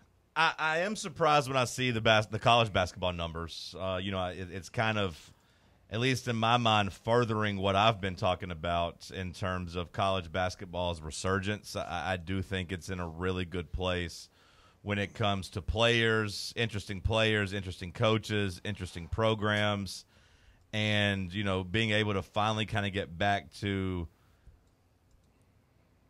you know, kind of finally getting back to knowing players and liking those players and having those connections. You know, the more upperclassmen, kind of the better, I think, when it comes to that. And then, you know, of course, the big brands, even throw Tennessee in the mix if you want, but like the Kentucky brand, it being so big, being propped up by just a bunch of low-level guys that were able to kind of come up, and they were able to put together a Sweet 16 team because of that. Yeah. I think that helps the sport. I think so, too. I think it does. It's a good time for college basketball. Really, it's a good time for sports. It's a great thing to have in life. But I can't help but notice that looking at that list, you know, Pacers, Thunder Game 6, $9.3 million, all the way up to Florida, Houston, $18.1 million. Can't help but think about how all of those, you know, don't even match up to like a regular Sunday night football game. Oh, no. Like in the NFL. Probably not even a Thursday night game. Yeah, yeah.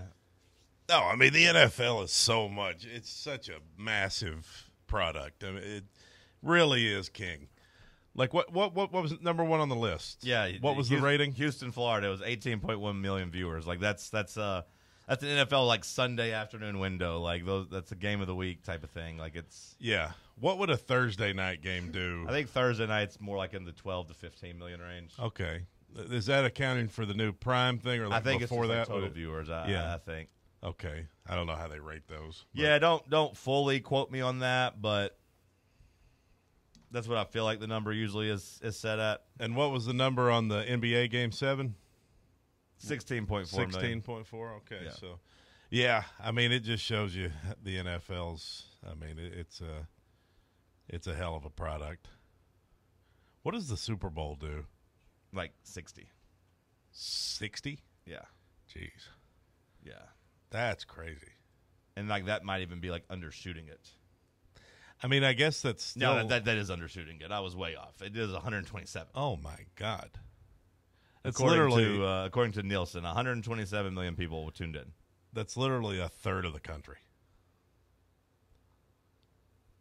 Right?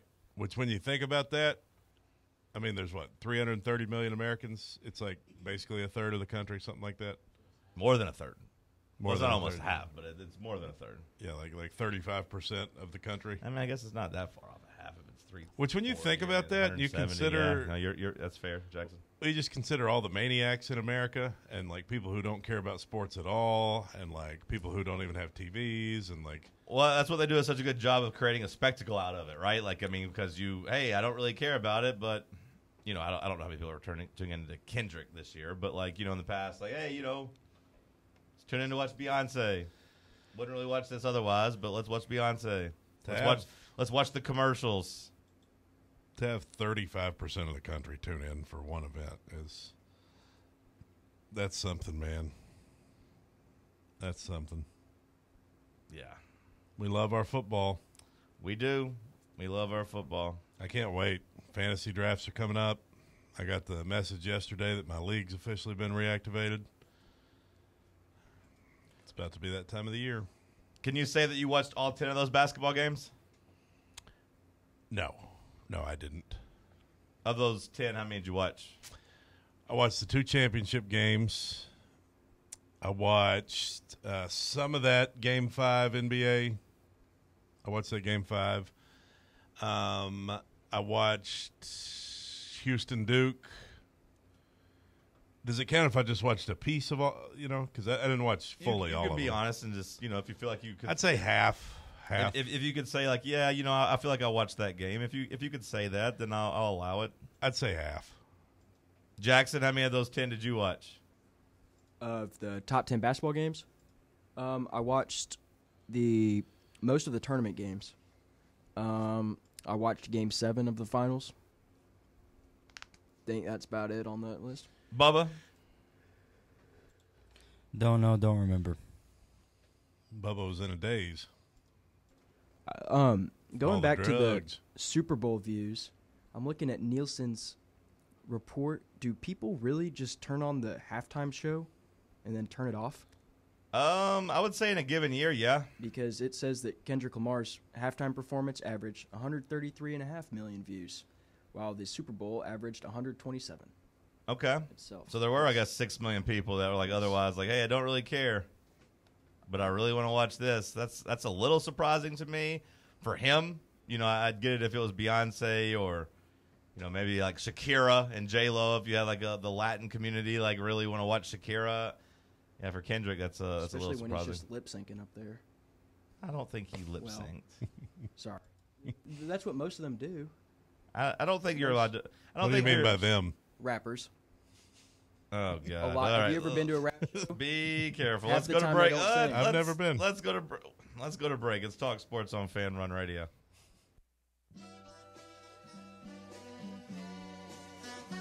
You're listening to FanRun Radio, the sports humans. A brand built in Tennessee and born from the love of the game. Inward Half revolutionizes golfing comfort. Crafted by a former pro and dedicated enthusiast just like you, our luxury performance wear guarantees you stay cool and comfortable through every swing and every day. We're not just a brand. We've set out to create a lifestyle for those who understand that impeccable style and premium performance are a hole-in-one. Enjoy the walk-in with Inward Half. Rickard Ridge Barbecue, located in beautiful Cove Lake State Park. Rickard Ridge is home of the best ribs in the Volunteer State. Smoked daily by Pitmaster Mark Rickard. The barbecue at Rickard Ridge is mouth-watering, fall-off-the-bone delicious. Take the scenic drive up I-75 to exit 134. For directions and to look at the rest of the menu, visit Rickard Ridge online at rickardridgebbq.com. Is your smile ready for the spotlight? Hi, I'm Dr. Jacob Wilco, and at Knoxville Smiles, we make every visit a reason to smile. From routine cleanings to dazzling cosmetic treatments, our experienced team uses the latest technology to keep your teeth healthy and your smile bright. With a warm, welcoming atmosphere and personalized care, we're here to make sure you leave feeling your best. Don't wait. Your perfect smile is just a call away. Book your appointment today at 865-539-1776 or online at knoxvillesmiles.com. Smile brighter with Knoxville Smiles. Believe in family. Believe in your fellow man. Believe in honesty and an honest day's work. We do. We're Farm Bureau Insurance. And we don't just believe in Tennessee. We believe in Tennesseans. Farm Bureau Insurance. Tennessee's insurance company. This is Baseball VFL Cody Brown. Farm Bureau Insurance is the official insurance for Tennesseans. Believe in me for all of your insurance needs. Give me a call at 865-992-3871.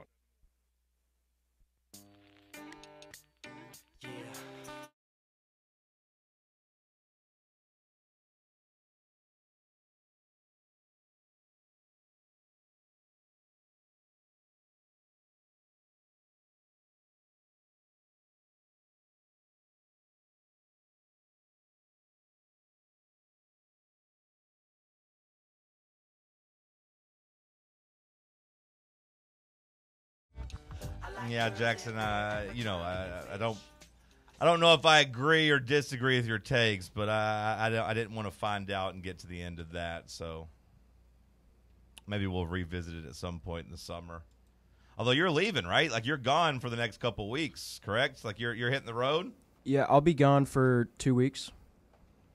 All right, going to Africa. Going to Africa. Mm-hmm. It's interesting. Yep. We'll miss you.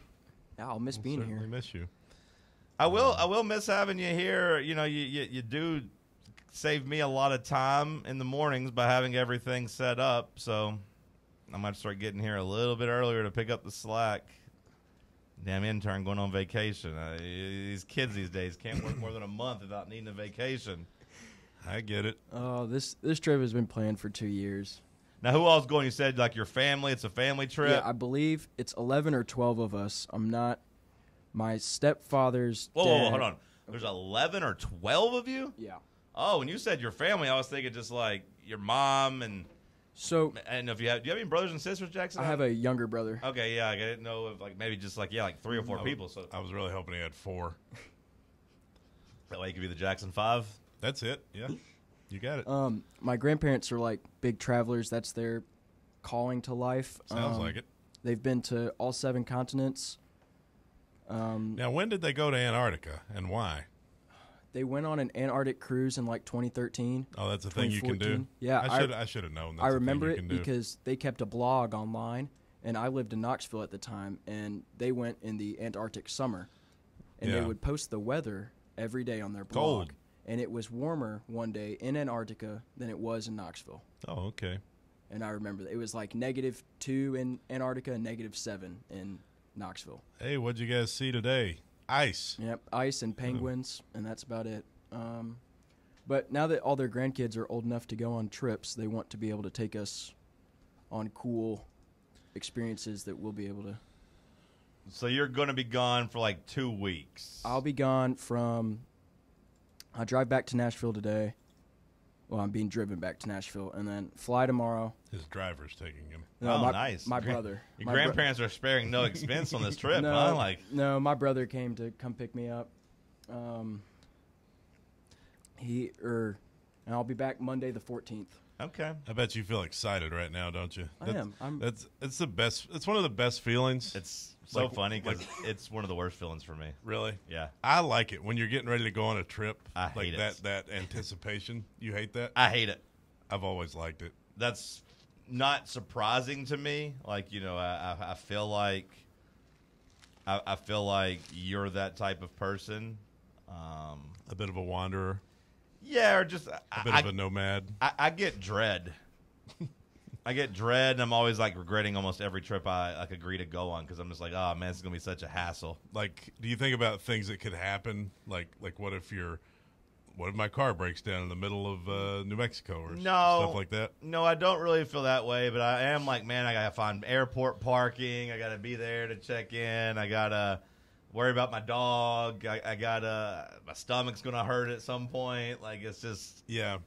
A lot of it is kind of a pain in the ass, but the flight's gonna be 3 hours. That's gonna suck. Or I got this layover, or just driving traffic. I mean, it's just, I almost always have a good time when I actually get to where I'm going, but just anytime I have a trip, the 2 or 3 days before it, I'm just like, man, I don't want to do this anymore. I'm a homebody. Yeah. I kind of like the process of it. It is a pain, especially at the airport. On one hand, I hate flying, but on the other hand, it's kind of I feel like I'm on a mission. I got my backpack on, I'm walking through that. You get to ride that thing if you're at a big airport that moves you, the moving sidewalk thing. I bet you love the moving sidewalk. Oh, that thing's great. I love that thing. It's always a little awkward getting off, though. I'm always afraid I'm going to fall, the stepping on and stepping off. What type of bag you travel with? Me? Yeah. Typically a backpack. That's all you travel with? Typically. Because how big is your backpack? No offense. I feel like I make it happen. I feel like your clothes are pretty big, no? Well, what are you saying? I mean, again, no flame. I just feel like sounds like flame. I feel like your clothes probably have a lot of fabric on them. There's a lot to them. Yeah, but if you think about fabric, it ain't that dense. But once you fold it, are you just wadding it up and just shoving it in? No, I fold it. You don't want to wad it up and shove it in. I don't know. I mean, just kind of like folding a towel versus folding underwear. There's just more space to it. Sometimes it's tricky, but I can the backpack's normally full. If it's a week-long trip. But see, that's how I avoid paying for. You save a lot of money if you don't pay for bags and check a bag and all that stuff. That's a lot of added cost. Yeah, but you get a carry-on, and that's what my backpack is. No, that's a personal item. Yeah, and that's how you. But you get a personal item and a carry-on. Right, but you're thinking in Delta terms. You're thinking Mr. Sky Lounge over here. You're. No, I think pretty much every airline gives you a personal item and now maybe. But some airlines you got to pay for the carry-on. I was gonna say maybe just straight Allegiant. I guess maybe you got to pay for a carry-on. Allegiant, Spirit, Frontier. Those are you get one thing for free, which is basically a backpack. Did you say Spirit? Yeah. Don't fly on Spirit. Oh, I've flown on Spirit. You were brave. Yeah. I've always said it's a little weird to be flying on an airline that is named after what you'll become if the plane crashes. I've always said that, but You know, you can do it for cheap though. I think the paying for a carry-on also says, because all the names of airlines you mentioned that make you pay for carry-ons are definitely not the top choices. Oh, I know. Yeah. So yeah. It does Not seem all of kinda us like have a FU scam. money, Jackson. I don't either. I'm just kidding. But I mean, Friend's even got a mansion. His grandparents are going to South I mean, Africa. not all of us have a friend living in a castle, Jackson. listen, you got a if- castle. Your if- grandparents are taking you on a 2-week excursion, taking you and everybody to South Africa. Like if that somehow alludes to me having money, then things are starting to add up over here a little. I bit. need to find it soon. So, are you going on a safari or like?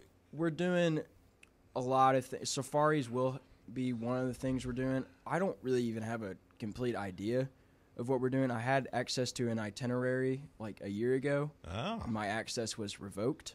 Oh, okay. And since then, I've been asking for access again and get told no every time. So, Were you complaining too much, or were they trying to plan surprises for you? no, I really don't know. I was really trying to just get a good idea of, like, because we're going to 4 different places in South Africa, and, like, I only know we're going to Cape Town first.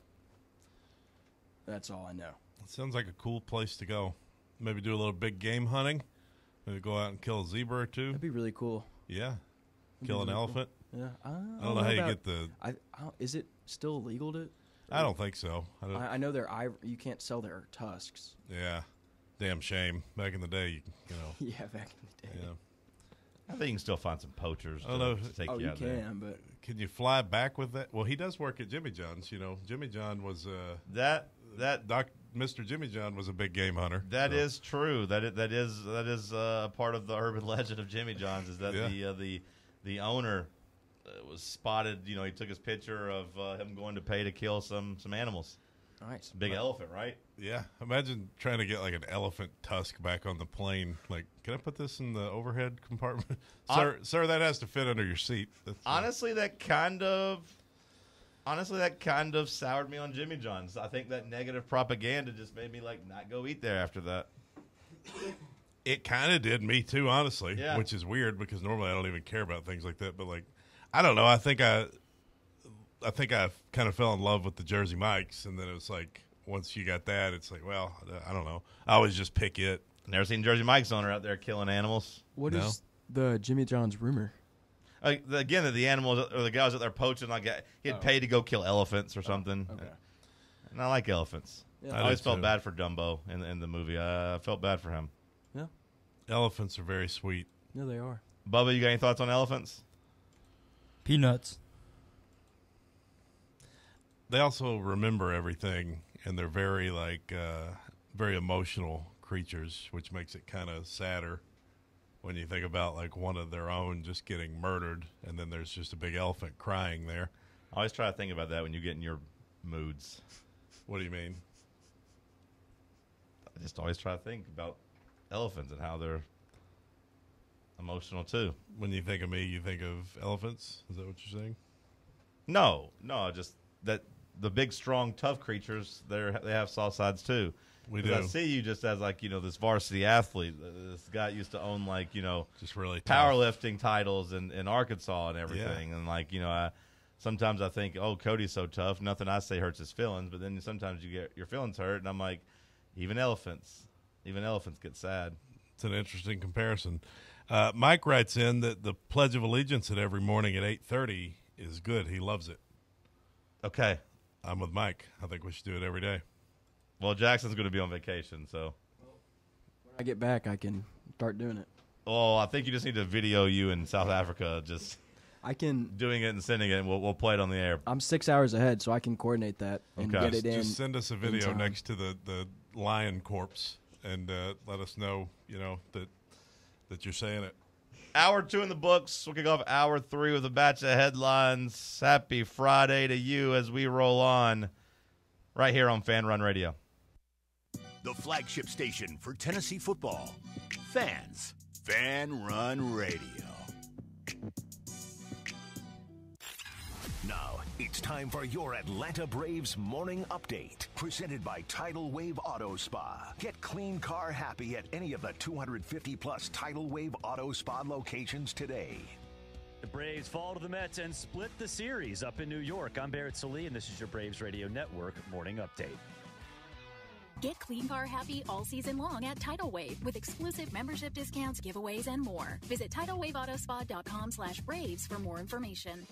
The Braves drop Game 4 up in Gotham. They lose 4-0 to the Mets. They split the 4-game set up there. Matt Olson did manage a single in the game that extends his on-base streak to 27 games. Grant Holmes gets tagged with the loss. He's 4-7. He went 5 innings, gave up 6 hits, 2 earned runs, 3 walks, and struck out 6 batters. The Braves only muster 3 hits for the entire game. Braves are on the way back home. They'll take on the Phillies tonight at Truist Park. Bryce Elder going for the good guys. He's 2-4, has a 4.77 ERA, 55 strikeouts, 20 walks, and a 123 whip. The Phillies will counter with Mick Abel. He's 2-1, has a 3.47 ERA, 18 strikeouts, only 4 walks, and a 116 whip. Ford Leadoff Show with coverage coming your way at 6:05 Central. That'll be with myself and Chris Domino.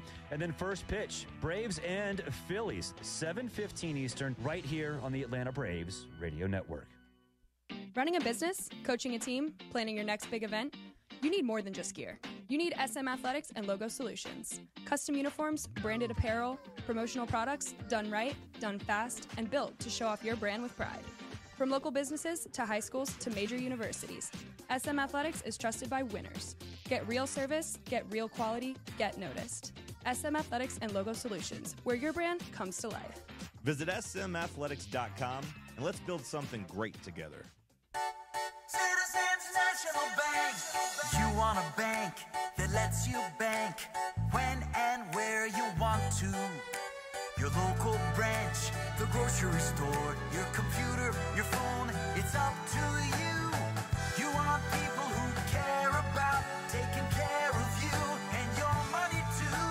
Citizens National Bank. Banking never felt so good. Ready to launch your career? Axle Logistics is a leading third-party logistics company where excellence is an energy.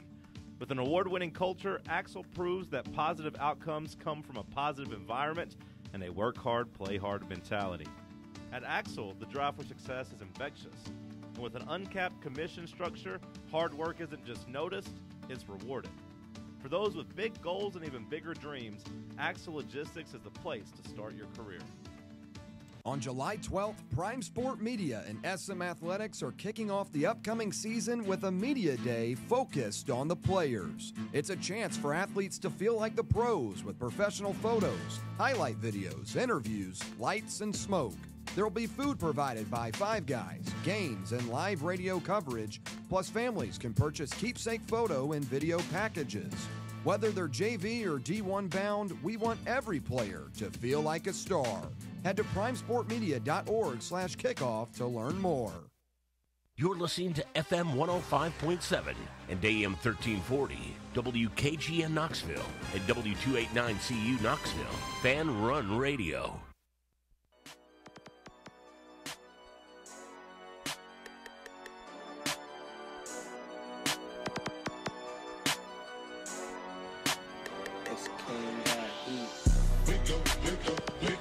Talk Sports.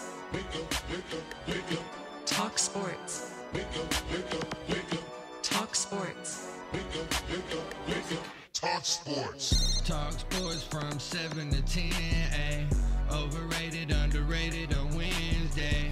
FANRUN Radio. Talk Sports said, not in my house. I ain't talking to Kim, babe. John and Cody out here asking where the ops at. Tennessee volunteers here for combat. It's the Cherokee Ghost. John Reed and Cody doing everything we can to bring Rocky Top back. Talk Sports from 7 to 10. Never leave a witness, never leave loose ends. Nico ain't nothing but a nuisance. 2026, we ain't making new friends. Talk Sports. Talk Sports. Talk Sports.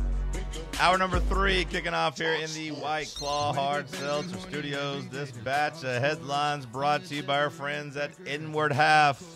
If you want some golf apparel for the summer, You want something nice that feels cool on you while you play, gives you a little room to work. If you're watching on FanRun TV right now, you see me rocking my Inward Half. Look for it in your favorite pro shop, or go pick you up one at inwardhalf.com. INWARD half.com. You won't be sorry that you did. You'll be happy. All right, let's hit a batch of headlines. Cody, what you got? Thank you, John. Have you thought about the fact that Cooper Flagg could end up being a billionaire? I did once I saw this headline yesterday that said he could make, what was it, $930 million by the time he's 30 years old? He could make $930 million by the time he's 31 years old. Rookie contract, $62.7 million. If he's a star, a 30% Supermax extension would put him at $359 million, and then a 35% Supermax extension would put him at $509 million, 2034 to 2038. Plus, you got to think endorsements, stuff like that. He could be a billionaire. Yeah, it's too much. Billion. I don't like, I mean, the NBA, credit to them, credit to the players, the league. We always talk about how healthy it is, or I talk about, you know, just despite whatever people tell you about the TV ratings and all that, like the guys are still making money. The guys are still making a lot of money. The league's still making a lot of money. But I feel like to be a billionaire athlete, you got to be one of those that transcends sports. Like that's how it used to be, right? Like, hey, Tiger Woods, hey, Michael Jordan, hey, LeBron James, all those guys, I think, worthy of being billionaire athletes. I don't want Cooper Flagg just to be able to do it just because, like, hey, good at basketball and, like, this is what the max contract is now. I don't like it. $1 billion. $1 billion. So much money. Good for him, I guess. An update on the Liver King. Oh, by the way, did you see Derek Queen updated his LinkedIn? Yeah, I thought that was pretty funny. When he got he started a new position at NBA player. I thought that was pretty funny. The Liver King is out of jail. Apparently, he has a 200-yard restraining order from Joe Rogan's family. And I think that's fair.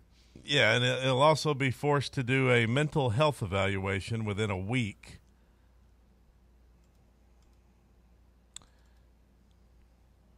Yet he went on to post 16 unhinged videos and challenge Seth Rogen to a fight after being released from jail.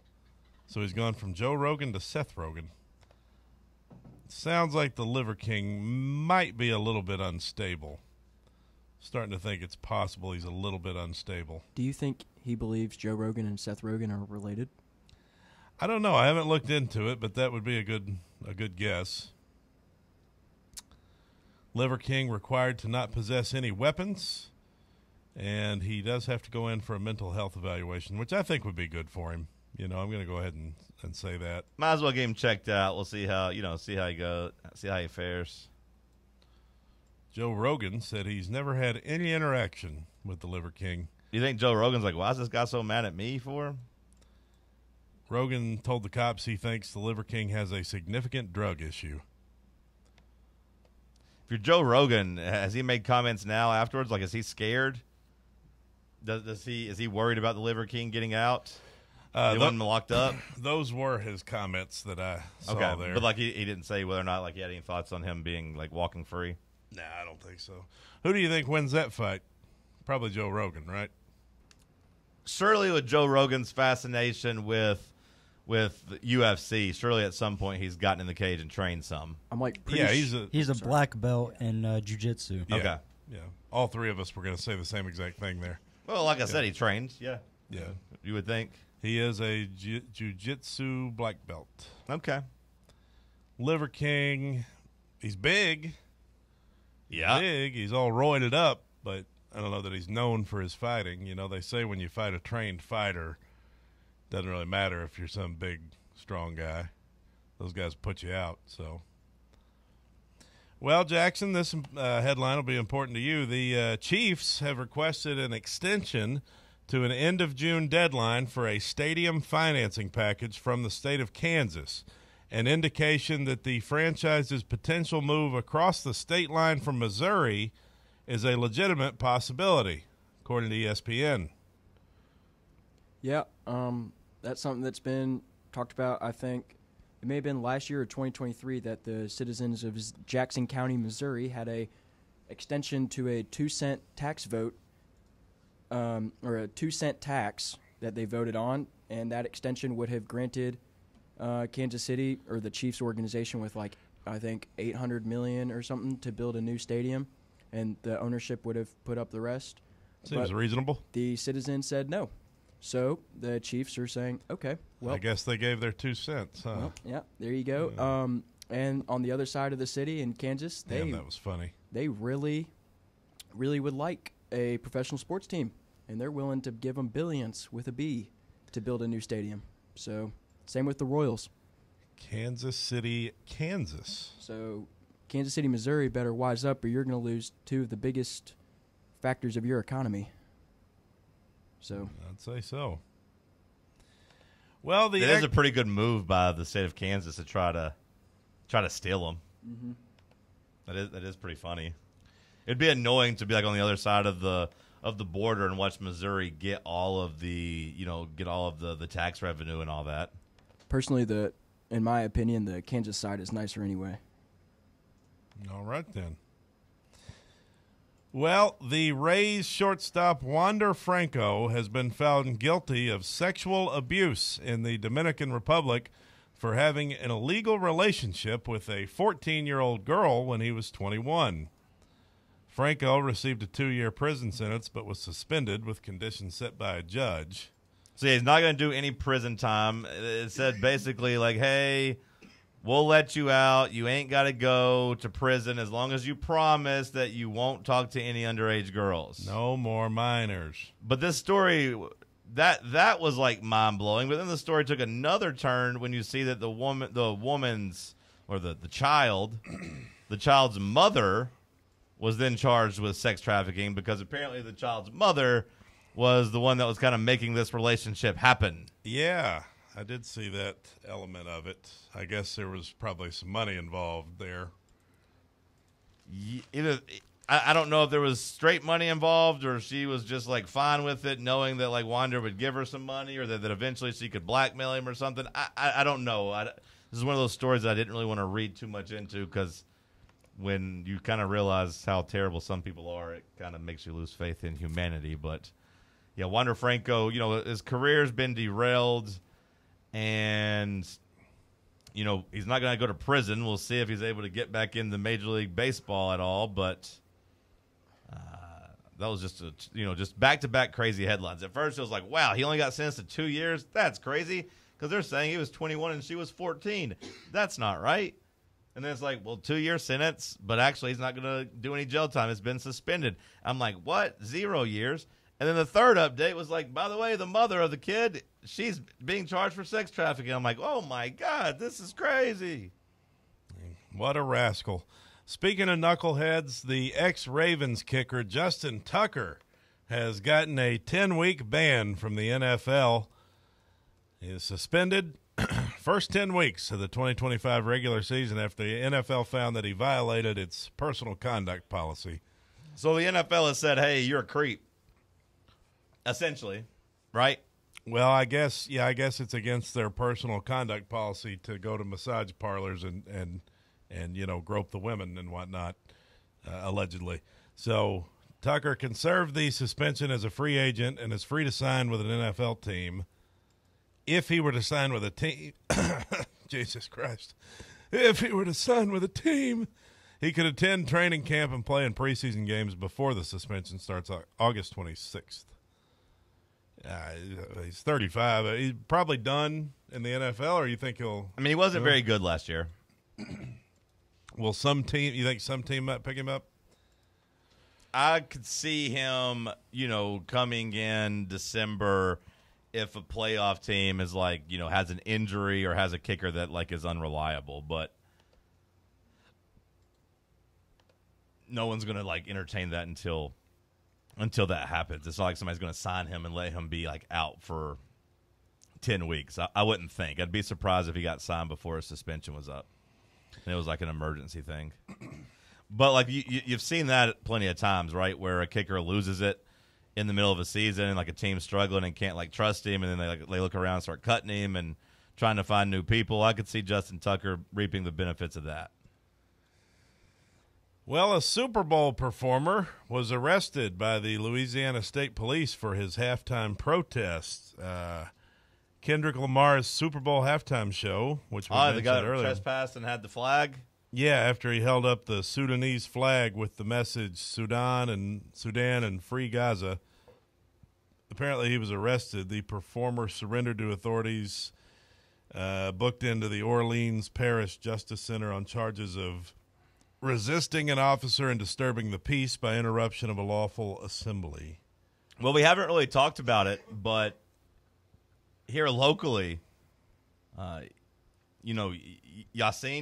Yassine's Falafels or whatever. Like I saw he's been indicted after his 2024 protest, or being a part of the 2024 protest calling for the Gaza ceasefire. I mean, I've never eaten the Falafel House. I have. It's good. But like pretty much everyone speaks nothing but good things about him. Like just in terms of the food being great and everything, of course, but just how good of a person he is and like how nice he is to the community. I reached out to him years ago for just like advertising, just sending messages to people, and like he's one of the few that just took the time to respond in a nice way. Hey man, I'm good, but like feel free to stop by and talk to me. Like, but we're good, we're busy, and all this stuff. And I always thought that was nice of him to do, just to send somebody, even acknowledge it. Yeah, just to like answer, and just like I thought that was just, to me, a sign of like, oh, this guy's pretty nice. And then they said he like feeds the homeless. Right. You hear more stories like that, and even like as he responded to like his indictment, his lawyer was like,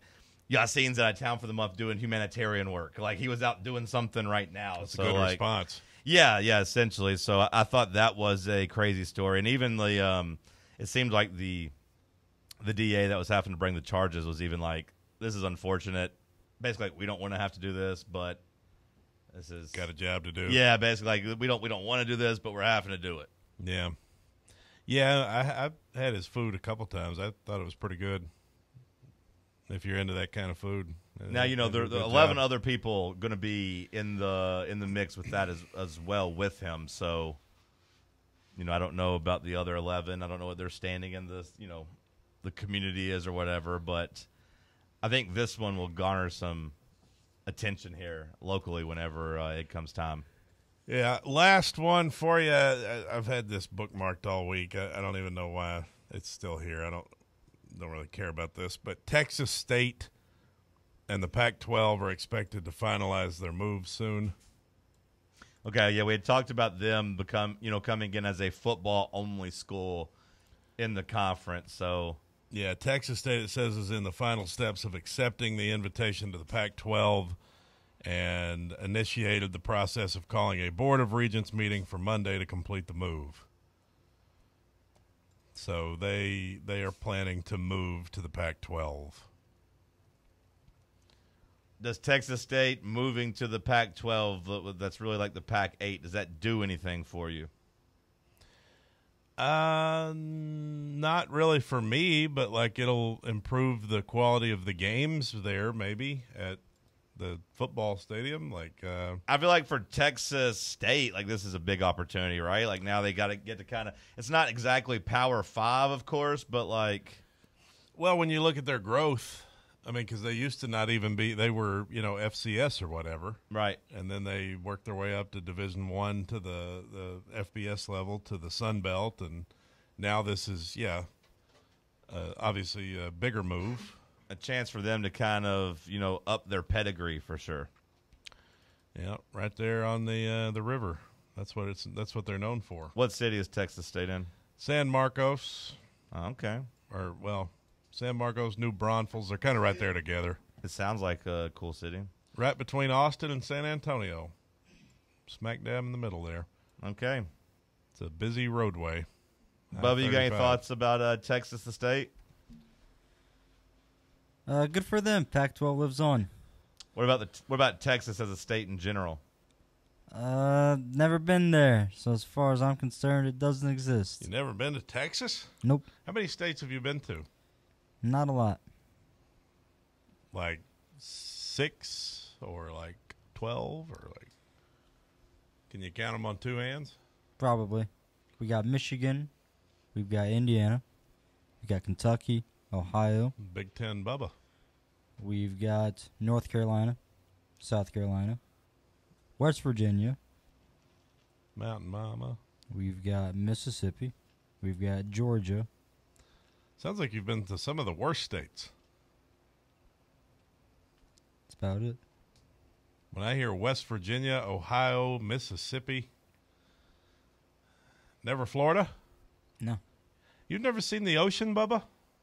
I've seen Myrtle Beach. Okay, that's the ocean. Some people have never seen the ocean, you know? Jackson's seen the ocean. You've seen the ocean.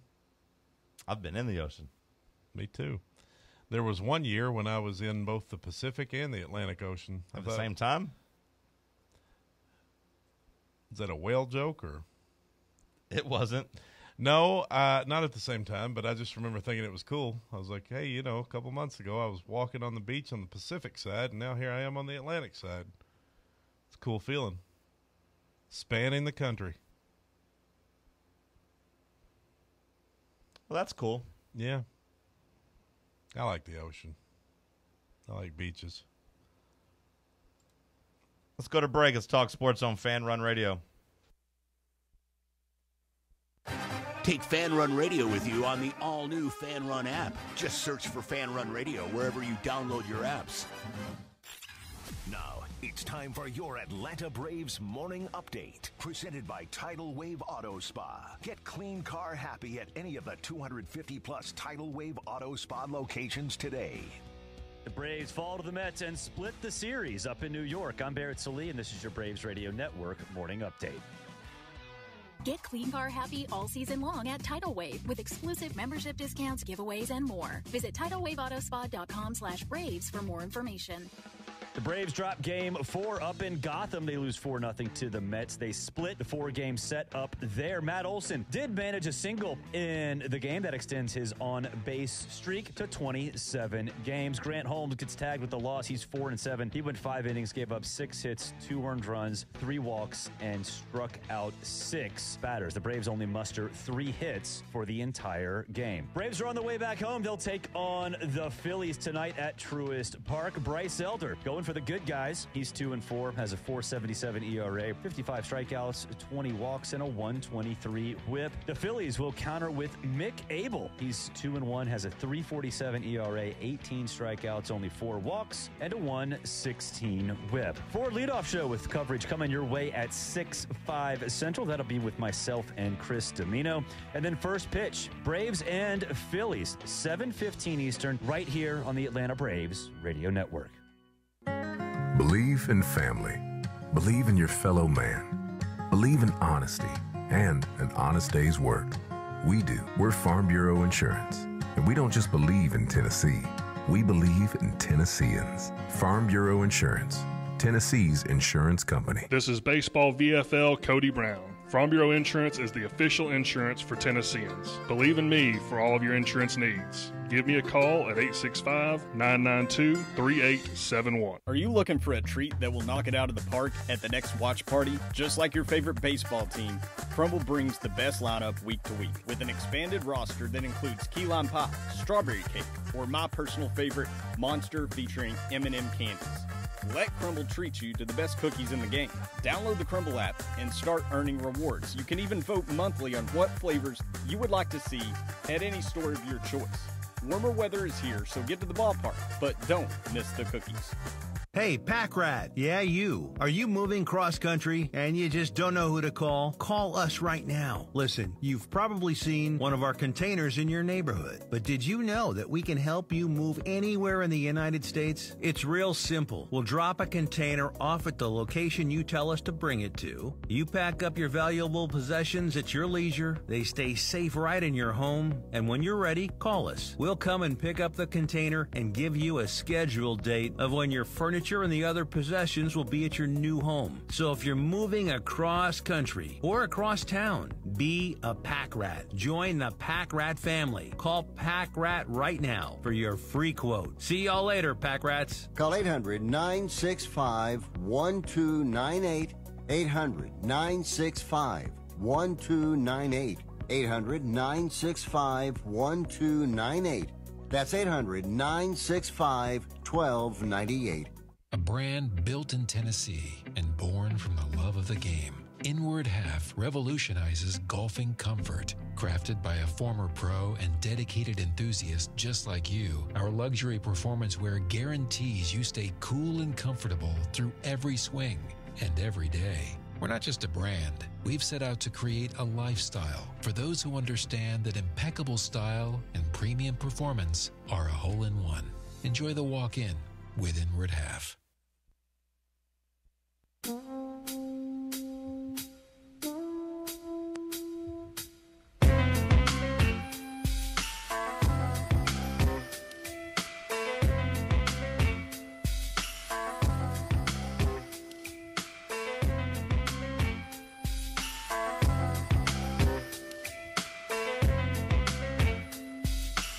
You were talking about states and such that you've been to. I was having that similar discussion with Sam Beard. We did a YouTube exclusive, just kind of talking SEC stadiums, kind of riding the old algorithm discussion about places you've been and loudest places and all that. Yes. And I got to adding, and I don't think I fully realized it. I feel like I've been to what I would consider basically like the top 6 stadiums in the conference. I feel pretty good about my list in terms of like states I've just traveled to. Whatever. But in terms of at least like SEC stadiums, I feel like I checked a pretty good amount of stadiums off my list. I've seen them all except for Oklahoma and Missouri, but I haven't been to games at all of them. Is there any on your list that you haven't seen a game at that you want to? Florida. Oh, you've never been to the Swamp? I've been to the Swamp, but not for a game. Oh. What? That's just pretty casual of you. I'm hopefully going this year. To have never gone to a game in the Swamp? Yeah, pretty casual. I might go this year. Oh, I've been to the Swamp. Cody, we can carpool. But okay.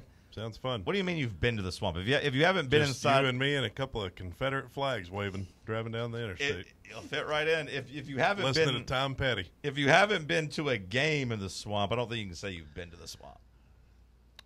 Yeah, but I've been there physically. You've been outside the stadium. That's not. Right. I don't think that's the same thing. Well, it's not the same as going to a game, obviously. Well, I don't think you can say you've been there if you've never been in a game at a.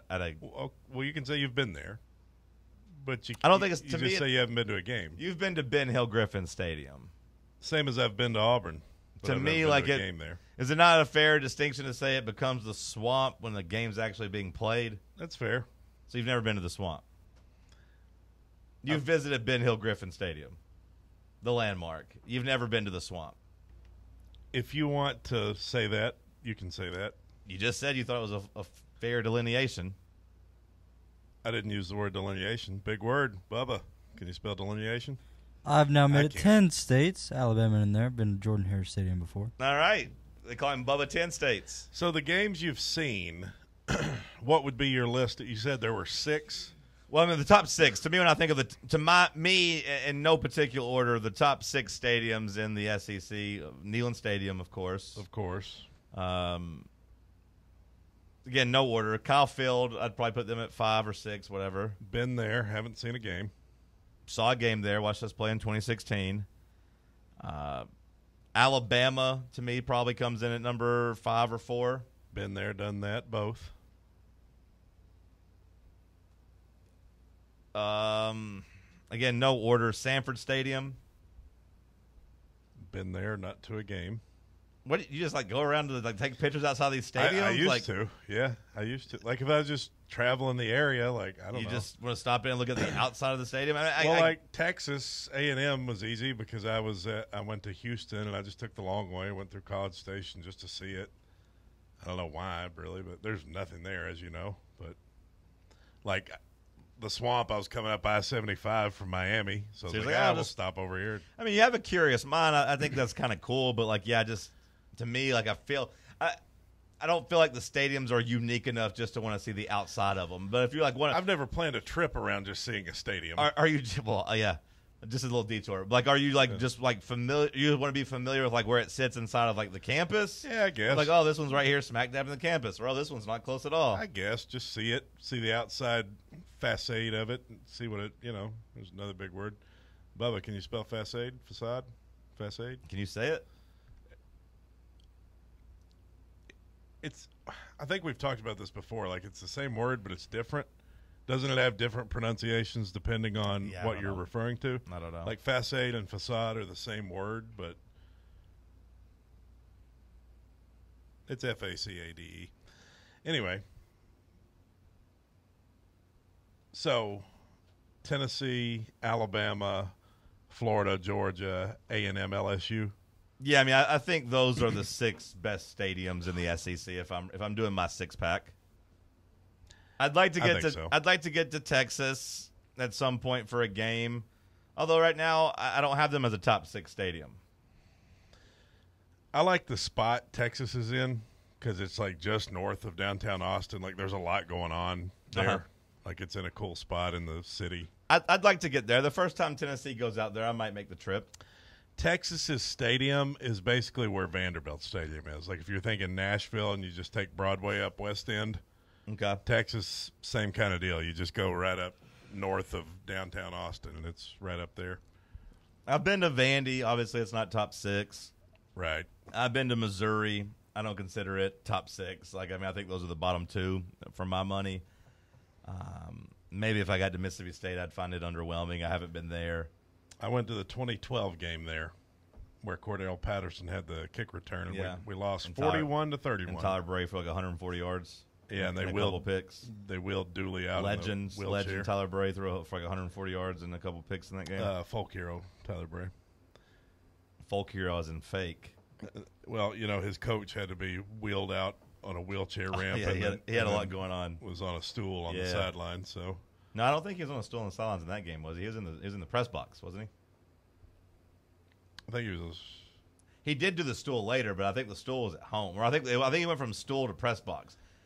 I don't know. I know he was. I know they wheeled him down in a wheelchair. Press box to stool. Well, they wheeled him down from the press box. I believe that's how it went. I was thinking he was being wheeled out after halftime from the locker room, like on that scoreboard side. They used to have that big scoreboard. This is a really weird, not argument, but like, doesn't matter at all. It's like, where was he wheeled to or from? Yeah, I want to say that like the picture of him on a stool seems to be against Alabama. He coached in a stool in that game, but I want to say he was up in the press box for the Mississippi State game. I think. Yeah. I think. But either way, yeah, never been to Mississippi State. No interest. I do kind of want to see a game at South Carolina. It's just I haven't found a reason to go. I picked the one good one, 2014. Yeah, we've had a little bit of trouble there. Yeah, I don't want to go back over the years. Yeah, not after what's happened since then. They've ruined 2 of our better seasons since then. Never been to Auburn. Would like to go, but not really like on a bucket list or anything. I had the lemonade at Toomer's Corner. But didn't go to a game? Nope, just drove by the stadium. Kentucky, I've seen the stadium, but never been to a game. I've been to a game. It's nothing special. It's what you would think it would be. The stadium outlook, like to me, all these stadiums are the same. Like South Carolina, Mississippi State, Arkansas, Kentucky. Basically all the same stadium, just different levels of like it's just like white concrete, and it's just it's not loud at all. So, I feel like I've been to the top 6, and then, also Oklahoma, which I don't have in my top 6. I'd probably have it 7 or 8. And then Missouri, which I found to be very unimpressive. You're forgetting the worst one, in my opinion. What's the worst one? Ole Miss? Vaught Hemingway Stadium. Yeah, never been there. Don't plan on going. Piece of crap. If Tennessee plays at Ole Miss in the next couple of years, maybe I'd go just to check it off the list if it was a big game. But, yeah, no real interest in going to Mississippi. Unless you have one of the super expensive seats, you're in the sun for 100% of the game. Do not. It's awful. I felt the same about Arkansas this year. Like, I'm good. Walmart. But there's been a lot of talk of the top stadiums in the SEC in terms of home atmospheres. How do you rank them? Do you have a ranking for them? Well, having not been at games at a lot of these, it's hard to and I will say, the thing about doing the whole big game thing is that I do feel like I got to see some of the best atmosphere for those particular stadiums. Like Sanford, to me, in 22 was as rowdy as anything. Like it was as rowdy as any game I've been to, but I don't think they bring that energy all the time. I think Tennessee came in ranked number 1 in the country, so they kind of walked into a hornet's nest. Well, and then last year we were their one huge home game of the year. I didn't think the atmosphere was great in that game either, though. Like I think they were kind of down on the team, and Tennessee kind of took the air out of them in the first half. Now, of course, it got loud in the fourth quarter. Kind of the same thing we talked about with Alabama in 23. We're not very impressive until they have this big run, and of course everybody goes crazy. But the first quarter, Tennessee had a chance to bury them. Yeah, we were up 10-0 on Georgia and 17-7. Yeah, that was disappointing the way that turned out. But I think I like to do one road trip a year if I can. I think this year I'll probably try to go to the Swamp, go to the Florida game, since I haven't done it yet. I know we've talked about that kind of ad nauseum, but I do wonder what that atmosphere will look like by the time we get to game 11 on both sides. I do wonder what the vibe of that game will be. I do wonder what the vibe of the programs will be. Is it fair to call it's the swing? Can you be the swing game of the season if you're like game number 11? I think you can be, in the sense of if we don't win that game, say everything else goes to plan, and let's just say we beat Oklahoma at home. Let's just say all the betting stuff is exactly what you think it's going to be. Because we're not going to be favored against Georgia or Alabama on the road, right? So let's say we lose those two. We should be favored in every other game, right? Oklahoma at home? I believe so. So let's just say we're sitting there at 8-2. As our record might project. Yeah, theoretically. Yeah, we're just projecting out what, quote-unquote, should happen when you look at the gambling lines. I'm sure the ESPN, FPI will bear this out too. Right. The games you're supposed to win, let's just say, like you said, you hold serve, you take care of business, you go to 8-2. So then Florida, like you're saying, does become the swing game of whether or not you're going to make the playoff and win 10 games, essentially. You're either 10-2 or 9-3. Yeah. So, in that scenario, swing game would be the perfect way to describe it. That's assuming everything goes to plan. That's assuming you don't lose at Kentucky or beat Georgia or, something weird. Could be a fun game. Could be a good spot on the calendar. It's weird to think of games so late being a swing game, but I do think logically it is. It is kind of the one that people will point to, and if you can win that game, it is at the very least a check for Josh Heupel's resume, right? It's a check for Tennessee's. It's a check for Tennessee's list of accomplishments. A rivalry game, all that, but also another streak you can end. It would be the coolest win we've had in the Swamp since 2001. Maybe, yeah. Which is basically just saying it would be cooler than 03. Yeah. I was going to say, I don't remember remembering how cool I felt 03 was, but there was that Hail Mary. There was that, yeah. But, like, yeah, it's not going to pass 01 pretty much under any circumstance. No. Unless you're, like, both undefeated or, you know, maybe Florida's got 2 losses and you're undefeated and you knock them out of the playoff or something. Like, maybe then. But, yeah, like that 01 game would be really, really tough. It'd be really tough for me to, like, you know, knock that off in terms of the coolest road wins in Tennessee history, at least for, like, of my lifetime. Shout out Travis Stevens.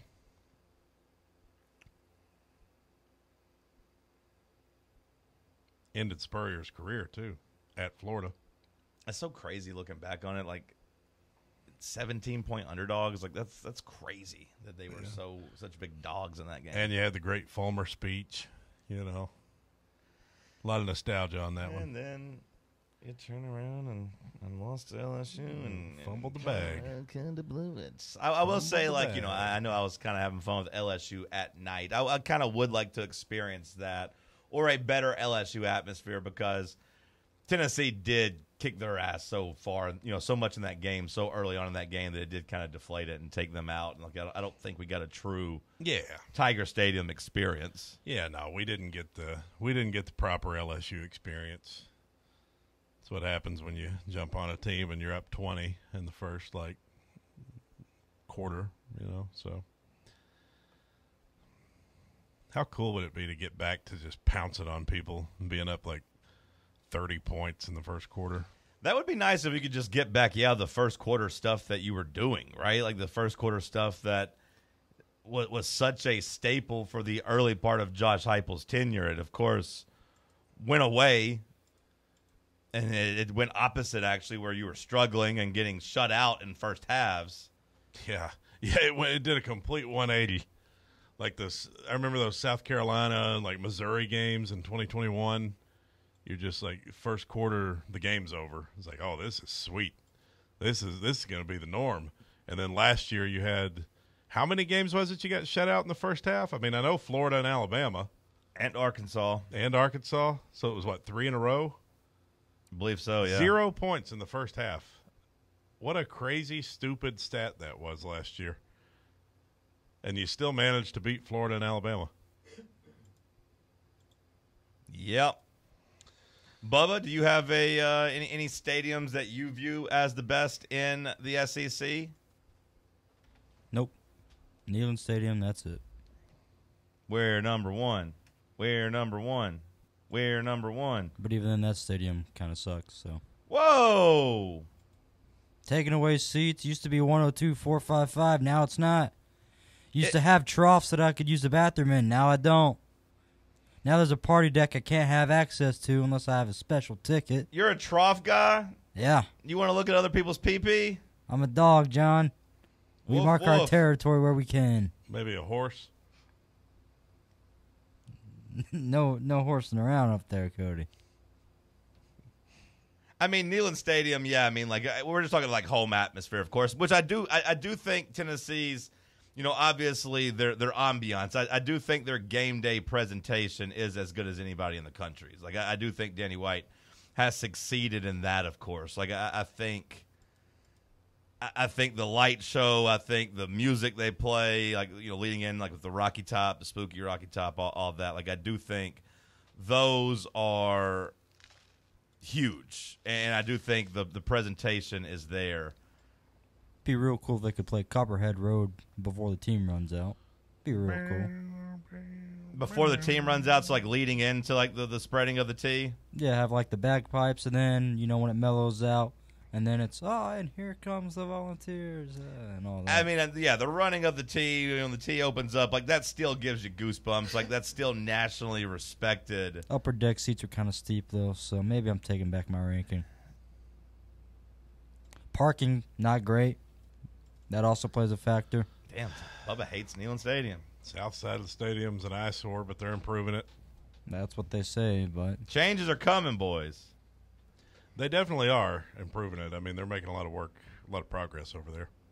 I can't speak for all 16 stadiums, but there's a good portion of them where you're not going to find better parking options in proximity. So Auburn's parking was pretty easy. I haven't been to Auburn, so that's because it's in a cow pasture. Yeah, you just you pull up off the curb. Down on the plains. I mean, Down on the plains. I know, I mean, like, down parking. in Starksville, they got more cows than people, so. That's true. Give the cows their pasture back. Parking's always an issue. Like, that's one of the worst things about life, just in general. So I don't hold that against Neyland.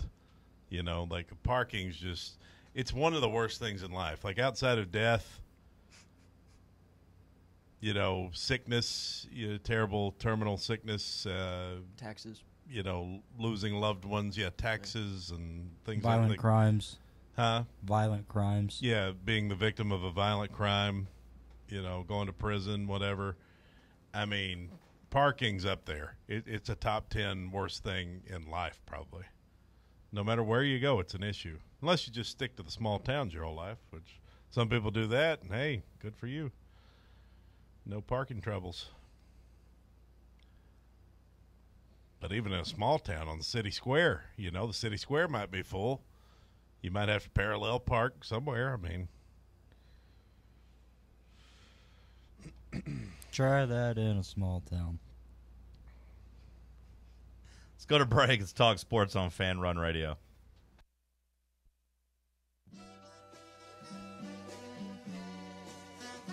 You're listening to FanRun Radio, the sports humans. A brand built in Tennessee and born from the love of the game. Inward Half revolutionizes golfing comfort. Crafted by a former pro and dedicated enthusiast just like you, our luxury performance wear guarantees you stay cool and comfortable through every swing and every day. We're not just a brand. We've set out to create a lifestyle for those who understand that impeccable style and premium performance are a hole-in-one. Enjoy the walk-in with Inward Half. Rickard Ridge Barbecue, located in beautiful Cove Lake State Park. Rickard Ridge is home of the best ribs in the volunteer state. Smoked daily by pitmaster Mark Rickard. The barbecue at Rickard Ridge is mouth-watering, fall-off-the-bone delicious. Take the scenic drive up I-75 to exit 134. For directions and to look at the rest of the menu, visit Rickard Ridge online at rickardridgebbq.com. Yee-haw! I've been hooting and hollering ever since I started betting with the VIP Play app. VIP Play has more than 200 leagues, every bet type you can imagine, live betting and live hosts, all with 24/7 support from real live people when you need them. Start betting better with the VIP Play app today. Don't be a better, be a better with VIP Play today. Download VIP Play today or head to VIPPlayApp.com. Make sure you use the promo code FANRUN to take advantage of their welcome bonus and so they know that we sent you. Gambling problem? Call 1-800-8899-789. Must be 21 or older and located in Tennessee to bet. Is your smile ready for the spotlight? Hi, I'm Dr. Jacob Wilco, and at Knoxville Smiles, we make every visit a reason to smile. From routine cleanings to dazzling cosmetic treatments, our experienced team uses the latest technology to keep your teeth healthy and your smile bright. With a warm, welcoming atmosphere and personalized care, we're here to make sure you leave feeling your best. Don't wait. Your perfect smile is just a call away. Book your appointment today at 865-539-1776 or online at KnoxvilleSmiles.com. Smile brighter with Knoxville Smiles. FanRunRadio.com. FanRunRadio.com. Read our stories at FanRunRadio.com. At FanRunRadio.com.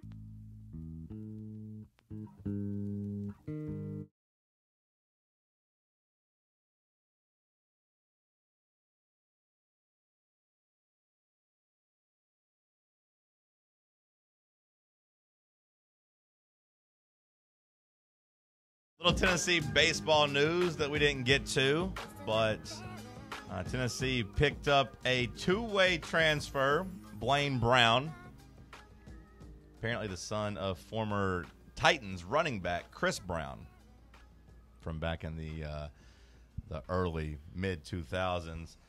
Blaine Brown. Big hit. We've forgiven Chris Brown. We moved on. Rihanna forgave him. You should too. Okay. Rihanna forgave him, and you should too. I got no problems with him. Oh, wow. Interesting. Blaine Brown, a two-way player, which, Tennessee seems as if they've grabbed a couple of those guys, because I do think the Shohei Ohtani types, and obviously nobody's going to do it as well as Shohei Ohtani, but it does seem like the two-way baseball players, the guys that can pitch a couple innings and also play in the field and really just play multiple positions. You saw Tennessee, the catcher from Bowling Green, had 4 different positions he could play. I do think you're going to see those guys become more of a priority as Tennessee and other teams try to figure out these hard roster limits, right? You don't have the luxury of having 25 pitchers on your staff anymore. That's why you've seen Tennessee have so many guys enter the transfer portal. Tennessee's had 24 guys leave the program so far, or at least enter the transfer 26. portal. 26 now? And one guy, Ryler Smart, left-handed pitcher, committed to LSU recently. Okay. 24 was the number I saw, but 19 of them so far have been pitchers. Dylan Loy, rumored to maybe end up at LSU, which would seem really surprising to me, but we'll see how that works out. Tennessee left with only 5 pitchers, on their team right now. So you've seen them go out the portal and get some guys that can maybe do a little bit of both, like Blaine Brown, who wasn't a great pitcher at Rice, but hey, if he can eat up a couple midweek innings for you, that helps you not really have to have a strain on your main guys, because you're not going to be able to just have a plethora of arms anymore. Tennessee had 50 players on the roster last year. Now that's going to go down to, again, 34. Yeah, I heard Tony talking about that yesterday here on FanRun Radio, saying how it's weird because, you're not going to have those COVID-loaded rosters anymore. You're going to go from that to what he called it as even a smaller number than you might, maybe too small. It does seem really hard to have a baseball team of 34 guys like that. You can't really have too many inter-squad scrimmages, and when you look at the wear and tear of a season in the midweek games, you might see teams just straight up punt midweek games. That's going to be very interesting because you need to save some arms for the SEC weekends. Might need them in the bullpen. And you're not going to have the luxury of walk-ons either. It's all scholarship guys. Yeah, it's going to be an interesting shift in having to cut down so many players. Some bad news for Tennessee baseball as Cal transfer the infielder Jaron Advincula, a guy that Tennessee was really high on, that looked like Tennessee was really putting a full court press on. He chose another team. Good news is not in the SEC, but he's going down to Atlanta and playing at Georgia Tech. So that was a guy that Tennessee was really after and ended up not getting. Well, when you're a team like Tennessee, you got to spread the money around. This maybe Georgia Tech, this was their prized guy. Sure. And I would say that's probably accurate, that he was kind of their big haul. Kind of the same way they went and got Jahmyr Gibbs that one year to play running back, and then he's like, all right, never mind, I'm going to Alabama. Right. Yeah, it's tough when you gotta spread the money around when you're one of the elite schools, the Tennessees, the Mississippi States, Arkansas, LSU's. It's tough. All right, Bubba, what did we miss on the show today? We missed a couple things. Austin Reeves declines his 4-year, $90 million max, so possibly good for DK out there in LA. I think that ultimately ends up with him playing out this season and then becoming a free agent and then getting a bigger deal with the Lakers. It does feel not looking great for DK anymore. I retract that following. Well, I won't say it's not looking great for him because hey, that is noteworthy, Bubba. The draft came and went. You saw Mark Williams get traded. The Hornets went ahead and got rid of him. Whereas the Lakers ended up not trading Dalton Knecht. So maybe they do have plans to make him a bigger part of the rotation moving forward. But it's definitely possible that Austin Reeves plays his way into $35-40 million. and the Lakers look around and say, we don't really want to pay Austin Reeves $40 million, which would be good news for Dalton Connect. Only 2 whites. Only room for 2 whites on that team. 3 whites is too many. Shame on you. Shame. It's 2025, Cody. Come on. Shame. Like Bubba said, it's 2025. Big day for the NHL. No, it's 9:51. Big day for the NHL, as they could decide whether or not they want to increase the season to an 84-game season. 84? Oh. I think that'd be 2 more games. Okay, so just add 2 games? And then a 4-game preseason. No player dress codes. Lowering the maximum contract lengths. No long-term injury reserve loophole. No deferred salaries. And then a full-time emergency backup goalie. All that's going to be decided ideally today. It'll be the end of hockey. If they go to 84 games, I will not watch a single NHL game next season. It is wonderful that you mentioned they're getting rid of that injured reserve calorie sap loophole. That's the whole reason Tampa Bay won to. This guy said calorie sap. Or, I'm sorry, salary cap. Calorie sap. That's the whole reason Tampa Bay won back-to-back Stanley Cups. That's me when I'm eating maple because syrup. They manipulated the cap and kept players on the injury reserve until the postseason came around. So what they were paying them didn't count against their cap until postseason hit around. So it's maple syrup, very good for the NHL that they're getting rid of that. Other small stories include J. Cole partnering with a late model driver in North Carolina. Wait, J. Cole is partnering with the late model. So he's getting into NASCAR, right? Like he's already kind of been in NASCAR, right? Not NASCAR, but lower level. Okay, ranks. sorry, auto racing. J. Cole is doing what? He's partnering and sponsoring a guy named Camden Murphy. A late model driver? Yep. Yeah. Who also drives monster trucks, apparently. So, yes to late models, but no role models.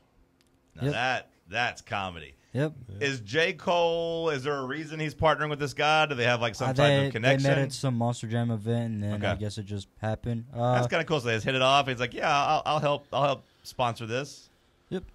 Big weekend for UFC. Go the Bronx against Ilia Topuria.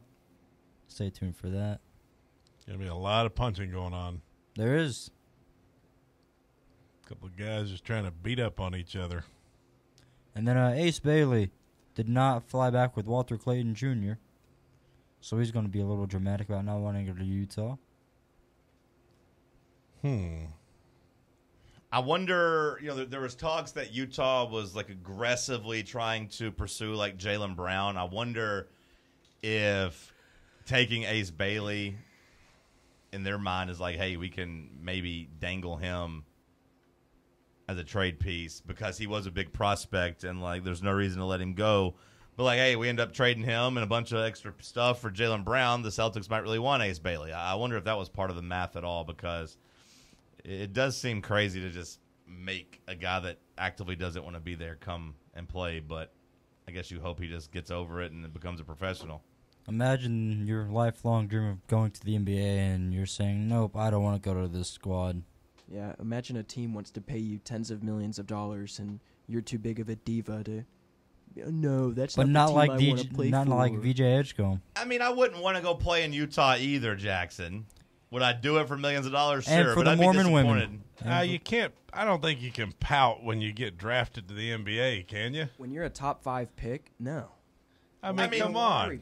Well, you're going to the NBA, man. Well, sure, but if you're going to get drafted and the options are like, hey, I can go to Utah or go to Brooklyn, go to New York City. I mean, you didn't get your way. Sorry. Well, I know. Bryce Young probably didn't want to go to Carolina either. Well, typically people don't pout when they get their way. So, like, yeah, those are connected. Yeah, well, that's why you would pout. I mean, Bryce Young didn't want to go to Carolina. I'm sure Trevor Lawrence didn't want to go to Jacksonville either. I didn't hear you with this take when Eli Manning was pouting about going to San Diego. Well, Eli had some. He could pull some strings because he comes weird. from. I mean, Archie could pull strings. You want the black man to fall in line. I just mentioned Trevor Lawrence. And you want the black man to fall in line, but Eli Manning can pull some strings, and that's okay. He's doing what's best for his career at that point. I just mentioned Crazy. Trevor Lawrence. You can't take it there. What did Trevor Lawrence do? Went to Jacksonville. I'm sure he didn't want to go. The 5th pick happens every year, so I hope. Why did he want to go to Jacksonville? Because it's the damn Jags. I hope Ace Sure, Bailey Cam Ward didn't want to go to the Titans either. No, that's not true. That's not true. Cam Ward did want to be a Titan. That's not true. I'm sure Vince Young didn't want to go to the Titans. Well, he probably wanted to go to Houston, but they didn't want him. But that'll do it for us. Everybody have a good weekend. Stay safe. We'll talk to you on Monday. But we got a lot of content coming up here on Fan Run Radio today.